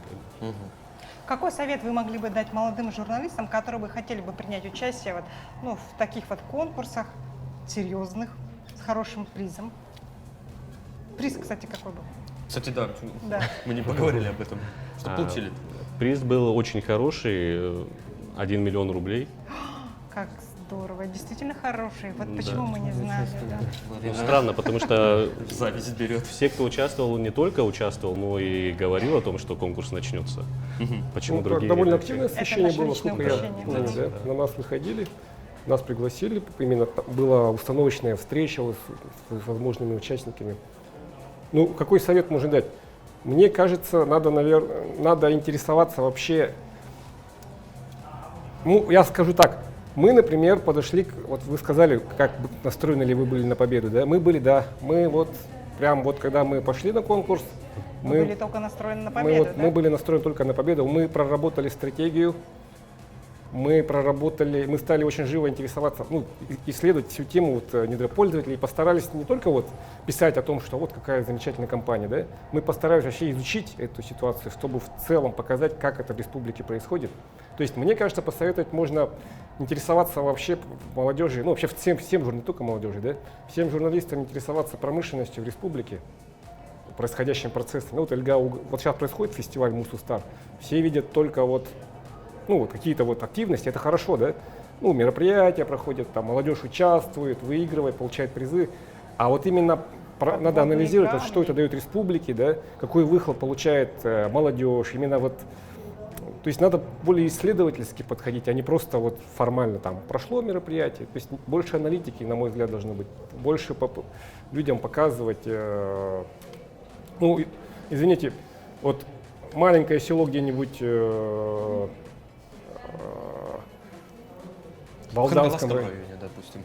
Да, вот там как бы ничего не было, а потом вдруг начинается проект «Эльга для Якутии», и как бы там суммы, конечно, может быть пока не такие большие, да, но действительно я считаю, что это правильно, надо пока, ну, начинать вот этот проект, чтобы там дети, например, занимались мультимедиа, у них пресс-службы свои создают, то есть происходит какой-то такой постепенное, поэтапное вовлечение вот в креативную индустрию в том числе.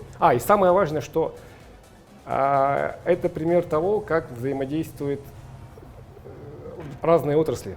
У нас же все привыкли вот IT само по себе, да? А тут промышленность, крупная промышленность, она начинает поддерживать малую, только встающую на ноги промышленность. Андрей, у тебя какие мысли насчет подрастающих поколений журналистов? Да, у нас, к слову сказать, редакция довольно молодая, в том числе у нас работают и студенты, то есть не как стажеры, а полноценные сотрудники. И я бы им рекомендовал интересоваться прежде всего тем, что происходит вокруг, и тем, что интересно их сверстникам и ближайшему окружению. Потому что с выбором тематик у нас в наше время очень сложно, как оказалось. То есть люди не знают, о чем писать и что будет интересно другим людям. Огромное спасибо, что нашли время и зашли к нам в студию, поделились своими ценными советами, своим настроением. А мы хотим напомнить, что сейчас у нас в гостях был Денис Адамов, заместитель редактора сетевого издания «Якутия-Инфо», и Андрей Никифоров, главный редактор Якутского Саха-информационного агентства. Ну а мы продолжаем и спешим к Наде. Да. Без миллиона рублей. Вы знаете, что обычно что-то вкусненькое или сладенькое, как правило, оставляют на десерт.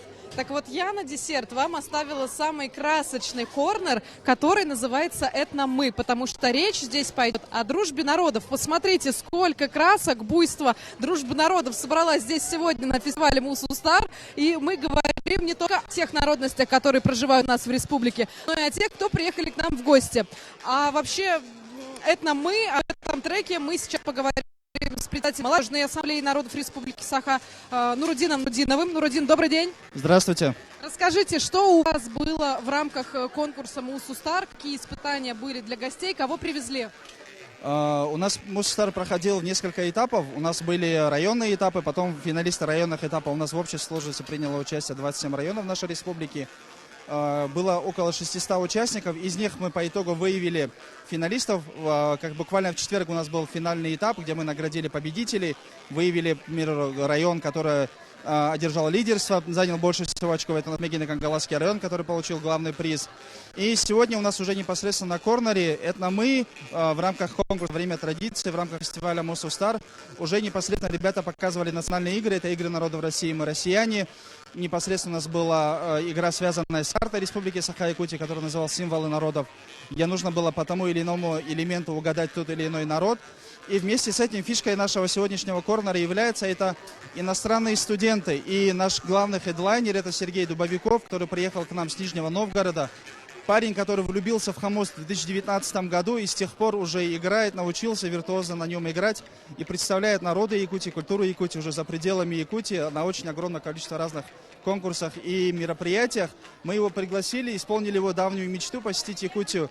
И сегодня он с иностранными студентами, студенты, которые представляют около 15 стран, имеется в виду под лозунгом «Хамус объединяет народы», мы сегодня играем, и вы можете это лицезреть. Да, давайте немножечко послушаем игру на хамусе и покажем нашим зрителям, потому что здесь у нас из Монголии. Да, это у нас Алтай, имеется в виду, Сергей у нас славянский, у нас египтянин, таджик, имеется и африканские страны, Монголия. Отлично. Ну, пока послушаем немножечко игру на хамусе, потому что это довольно удивительно для ребят, которые далеки от якутской культуры. Многие только, буквально, можно сказать, последние 2-3 недели брали какие-то курсы, только учились, чтобы немного хотя бы научиться базовые какие-то ноты, чтобы они знали. Еще ведь у них хамусы разные, да? Вот у Сергея, например, свой, вот еще у одного гостя с Алтая тоже свой, а вот у ребят, вот у Кристабель еще, у них какие-то другие. Это что такое? Это пластиковые хамусы. Сегодня у нас Сергей еще проводил мастер-класс для любых участников. Мы заказывали специально пластиковые хамусы. И, к примеру, ребята, у которых нет своих хамусов, имели возможность играть именно на таких подобного рода хамусах. И любой желающий сегодня мог принимать участие. Мы раздали огромное количество хамусов участников сегодняшнего фестиваля, тоже финальной части. И это вот непосредственно ребята сами, они учились играть именно на вот этих пластиковых хамусах. Очень удобно. Давайте подойдем к вашему рабочему столу, потому что я видела, там еще есть что-то интересное. Это все флаги в гости к нам. Да, это у нас непосредственно проходят игры, ребята показывают, рассказывают. И уже можно непосредственно им сказать, вот «Этнокрай», имеется в виду игра, и вот игра народов России, мы россияне, которая вот она проходит. Так, в чем заключается смысл игры? В угадывании слов? Да, смысл игры заключается как раз в угадывании слов и составлении одинаковых символов, чтобы, к примеру, ребята сначала они бывают перевернуты, затем, к примеру, они разворачиваются, ребята должны угадать, где какой был элемент того или иного народа, исходя из этого в суммарном количестве, кто больше очков наберет, он и является победителем. Я тоже хочу вытянуть карточку, пользуясь возможностью, да, вот мы берем из общей колоды Родина, обряд, друзья, церковь, бубен. Угу. И что я делаю-то с этими словами? Они должны угадать, например, 5 человек приходят, да, и они играют в эту игру. Первый игрок берет карточку, у него написано 5 слов, и он должен, не используя однокоренные слова, рассказать другим участникам. Это что-то вроде крокодила, алиаса, да, и они таким образом узнают очень много слов, связанных с этнической тематикой, и другие игроки пытаются угадать. Ну, получается, с чего начинается Родина? Да, так и есть. Давайте так, ребята у вас уже немножечко все подразбежались. Ну, понятное дело, что сейчас начнется торжественная часть, все уходят туда, занимают свои посадочные места. Ну, в общем-то, дорогие друзья, а я вас так и называю друзьями, потому что без дружбы нет никакого здорового сотрудничества и нет продуктивности. Продолжаем оставаться здесь на фестивале Мусустар. Вот показала вам самое такое, на мой взгляд, интересное. Вернусь через некоторое время уже из зрительного зала, где расскажу вам о том, каким в этом году выглядит, в общем-то, сам зрительный зал и что покажет на сцене. Раз уж нам Надя показала, как думаешь, как бы мы могли показать обряд? Ну вот, я не вот знаю. Вот так? Хорошо. Пантомима без слов действительно сложно. А мы спешим познакомить вас с нашей очередной гостью. Гостья — это Агафонова Полина, сотрудник Росмолодежи Гранты. Полина, добрый день. Мы знаем, что вы впервые в Якутии и сразу же на 5-й юбилей молодежный фестиваль Мусустар. Каковы ваши впечатления? Как вам все? Дело в том, что я вчера вообще первый раз опубликовала пост о Якутии и написала, что это магический регион, потому что меня сразу окунули в атмосферу Якутии, связанную с обрядами, традициями. Очень красиво. Здесь вообще все вокруг красиво, и, конечно, я в полном восторге и очень жалею, что всего здесь на 2 дня. Это правда, но будет повод вернуться. Да, действительно, Уверен, прекрасный повод. посмотрите, у нас И с действительно погодой вам повезло. Вот как раз Вован и Лексус тоже говорят, погода-то какая, Да. солнце. Если будет время, обязательно на Ленинские столбы. Первым делом не забудьте нескользящую обувь. Полин, сотрудник Росмолодежгранты, как сегодня молодежь вовлечена в грантовую историю, как активно подаются, в чем сложность? Дело в том, что в рамках фестиваля «Мусустар» у нас запущена грантовая площадка Росмолодежгранты, и у ребят есть возможность, у ребят в возрасте от 14 до 35 лет есть возможность подать свой проект на грантовый конкурс. И, возможно, кто-то из них получит грант на реализацию своей социально значимой инициативы до 1 миллиона рублей в рамках грантового конкурса. Тематические направления совершенно разные, их всего 18. Это проекты, связанные со спортом, с развитием творческих инициатив, направленные на поддержку социально незащищенных слоев населения и так далее и тому подобное. В общем, те тематики, которые сейчас максимально популярны в сфере государственной молодежной политики. И практика показывает, например, практика вчерашней образовательной программы показывает, что и проекты ребята готовят очень-очень разные. И программы образовательные, и проекты, связанные с развитием спорта, конечно же, творческие фестивали. И самое очень ценное, что есть очень много мероприятий, связанных с аутентичностью самого региона. И это очень ценно. Действительно. А с какими сложностями сталкивается молодежь при написании гранта? Не Здесь, все же умеют это делать. Да, поэтому у нас и организуется такая, в принципе, большая образовательная программа. Мало того, что мероприятия проходят и в рамках самого фестиваля, и после фестиваля у нас продолжится работа с ребятами в рамках, у нас есть уже внутренний такой чат, связанный с грантовой поддержкой, и там у нас планируется проведение также и консультаций индивидуальных с экспертами, и дополнительных лекций и образовательных мероприятий. Все направлено на то, чтобы ребят научить, что вообще такое социальное проектирование, как написать свой первый грантовый проект и как довести его до победы, ну и, соответственно, как его корректно реализовывать. Поэтому, да, это сложно. Ребята в основном, вот по моей специфике деятельности, можно сказать, что самая большая такая проблема — это, наверное, логичная форма изложения проекта, потому что мы все горим идеей, но очень сложно это описать вот именно в ту проектную форму, которая представлена в том или ином грантовом конкурсе. Вот на ВГИС «Молодежь России», где подается вообще сам проект, в системе есть система и подсказок, и сами разделы подсказывают, как последовательно описать свою идею, поэтому если человек горит своей идеей, и если он готов работать над своим проектом, следовать тем методическим рекомендациям, которые есть, существуют в самой базе знаний, и обязательно записаться на консультацию с экспертами, и причем и здесь, на территории Республики Саха-Якутия, есть состав экспертов Росмолодежгранты, и ребята точно знают, что и как делать, и как подсказывать в плане реализации проекта, и, конечно же, эксперты, которые будут привлечены на сам грантовый конкурс. Полин, вот хочу спросить немножко такой скобрезный вопрос. Какой самый необычный проект наша молодежь когда-то представляла? Ну, не знаю, возможно, с танцами связан или с песнями? Нельзя сказать по поводу необычного проекта, потому что они все уникальны. Так, хорошо. Вот это самое главное. Вчера, например, мы обсуждали проект, связанный с программой для агроклассов. Ух ты. Арктический университет, как раз представитель Арктического университета, настолько горела идеей, связанной с тем, что сегодня школьники сталкиваются с большими проблемами, они не знают, зачем они обучаются в агроклассах.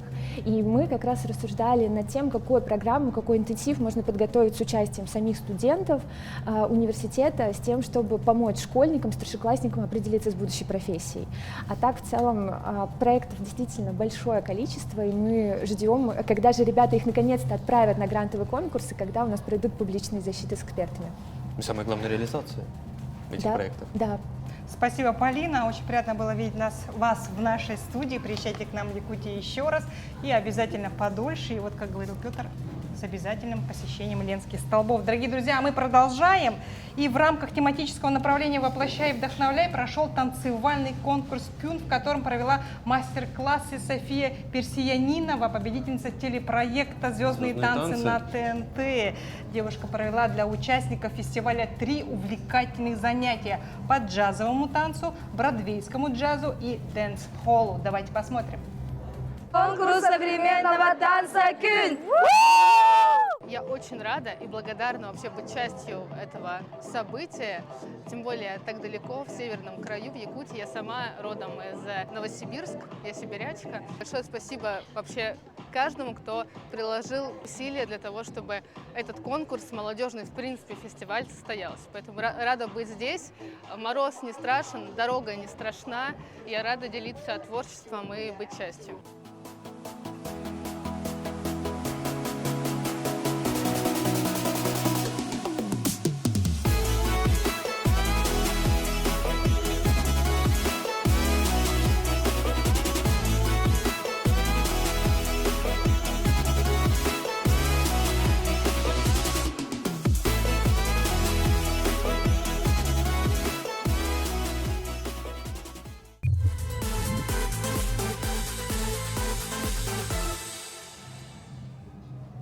Безусловно, на фестивале Мусустар было не только танцевальные, но еще и спортивные конкурсы. Одним из таких стал конкурс «Готовь к труду и обороне», или, как он более всем известен, конкурс ГТО. Давайте посмотрим, к чему там все готовились.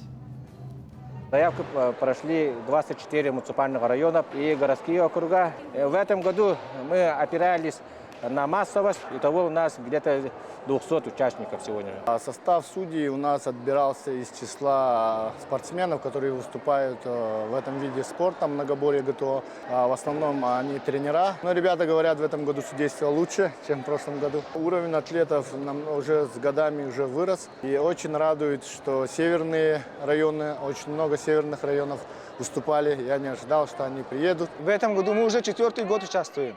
Вот в рамках Мусустара это уже 3-й раз.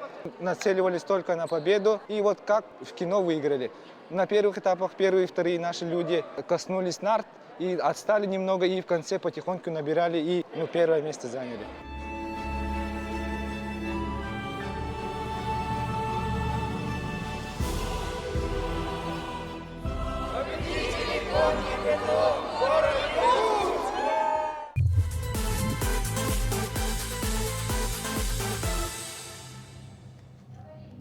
Кстати говоря, до нынешнего года у фестиваля Мусустар не было же своего талисмана, и к 5-му юбилейному форуму Мусустар этот пробел восполнили, провели открытое голосование, в котором приняло участие более 8600 человек.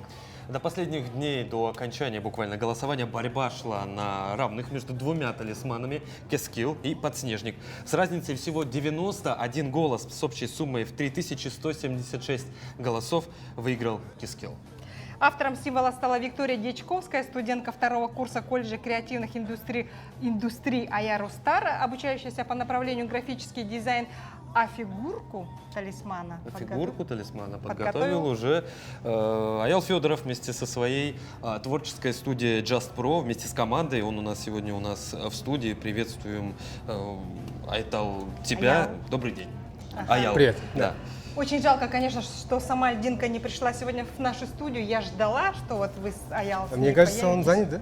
Занят, да? Занят. Да, он там приветствует, да? Вообще там... Ну, наши телезрители наверняка его увидят. Он ходит в зале, радует наших участников и гостей. Аял, скажите, какие материалы вы использовали для изготовления вот Кескила? Для всех маскотов и костюмов используется один материал, это поролон. Самый главный, да? Поролон. Да, поролон. Это чтобы сделать конструкцию и скелет. А затем уже используются разные материалы. Допустим, мы посмотрели эскиз, рисунок очень нам понравился. Потом искали материал, который более-менее подойдет. Это был бифлекс, который чуть-чуть с блесками. Как люрекс. Да, чтобы передавал какие-то вот яркие блески. Вот. И потом, конечно, это конструкция, металловый каркас, плюс внутри сделали ткань, чтобы было удобно одевать. Потом, у льдинки еще такие смешные штучки, у него не руки, да, а как сосульки. Ага, поэтому нам пришлось придумать, упростить этот момент, и мы не стали делать руки, а сделали как сосульки. И ножки тоже. Тоже, да? Да. Ага. Потом нам сказали еще сделать его 1,60 м. Льдинка сама маленькая, Поэтому, когда вы одевали... А почему именно 1,60 м? Ну, почему вот мы высокий мужчина? Вот Петя, вот, значит, уже не наденет. Да, наденет. Петя и надел его, все говорит. Да, одел, но все равно смотрится смешно. А так, для как-то 1,60 м он смотрится более такой, внешний.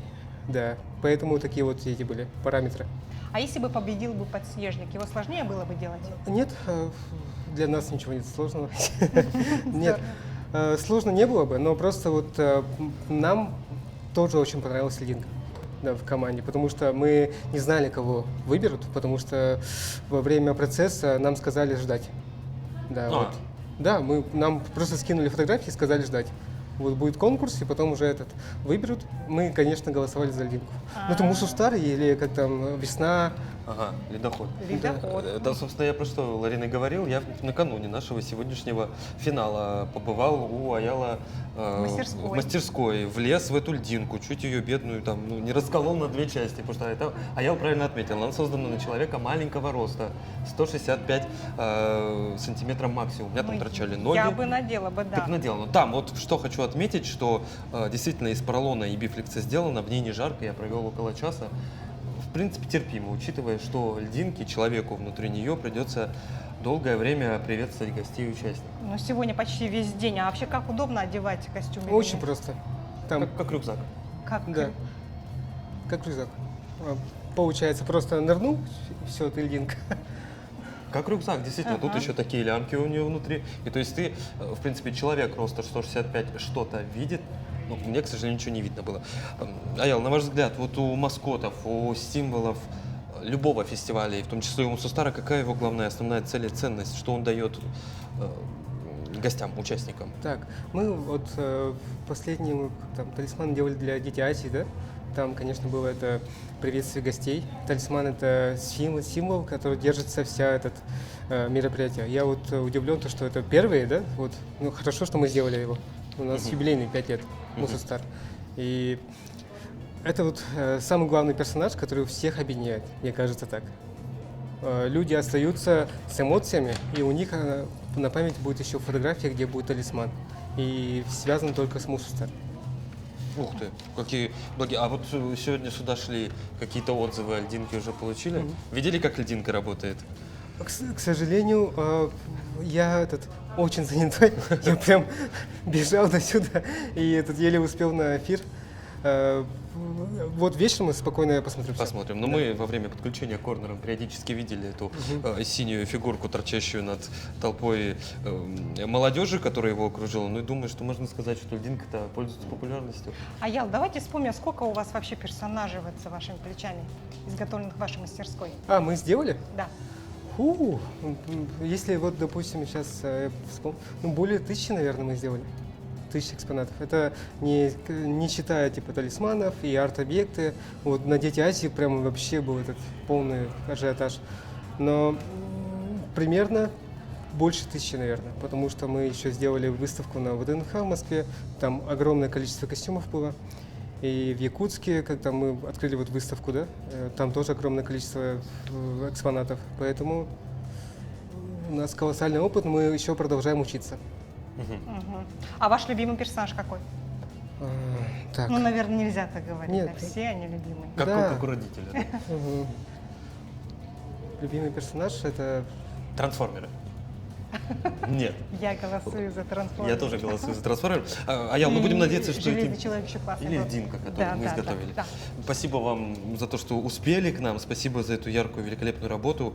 Будем ждать еще. Дорогие друзья, энергия, азарт, стремление к победе – все это ощущается в каждом участнике фестиваля Мусустар, который объединяет не только все районы Якутии. Очень много теплых слов в адрес фестиваля мы услышали от представителей разных городов России. И я думаю, что это не просто соревнование, я уверен в этом, я не думаю. Это мощный заряд патриотизма, единства, энергии для каждого нашего участника, для каждого зрителя. Все они найдут здесь вдохновение и мотивацию для будущих свершений. С минуты на минуту на главной сцене Мусустар начнется торжественная программа с награждением и ярким концертом. Ну а мы с вами прощаемся. Прощаемся, но пока не переключайтесь. Почему? Потому что сейчас прямо у нас на подключении Надя, она ждет ждет вас всех в зрительном зале, чтобы объявить также вместе с ведущими концерта начало торжественной части. Надя, здравствуй еще раз. Мы тебя видим и слышим. Я думаю, что я не нуждаюсь здесь в каких-то словах. Вы слышите сами все, что происходит здесь в зрительном зале. Соответственно, вопрос, о чем высокое собрание, отпадает сам собой, потому что зрительный зал Центра спортивной подготовки «Триумф», сейчас я посмотрю, оценю немножечко обстановку, он заполнен уже процентов на 85 точно, потому что есть еще те, кто работали на корнерах, и они только-только начинают заходить сюда и занимают свои посадочные места. Совсем скоро начнется торжественная программа. Посмотрите, здесь тоже, как и на корнерах, кто на что гораздо. И светящиеся элементы, и флаги, и единая форма, и, в общем-то, всевозможные кричалки, ну и просто сам задор, бодрый дух ребят, которые приехали сюда со всех уголков нашей республики для того, чтобы объединиться хотя бы ненадолго, но в этот момент обрести полезные связи и накопить как можно больше воспоминаний о этом приятном и светлом мероприятии. Все, начинается торжественная программа. Я с вами прощаюсь. До встречи в эфире.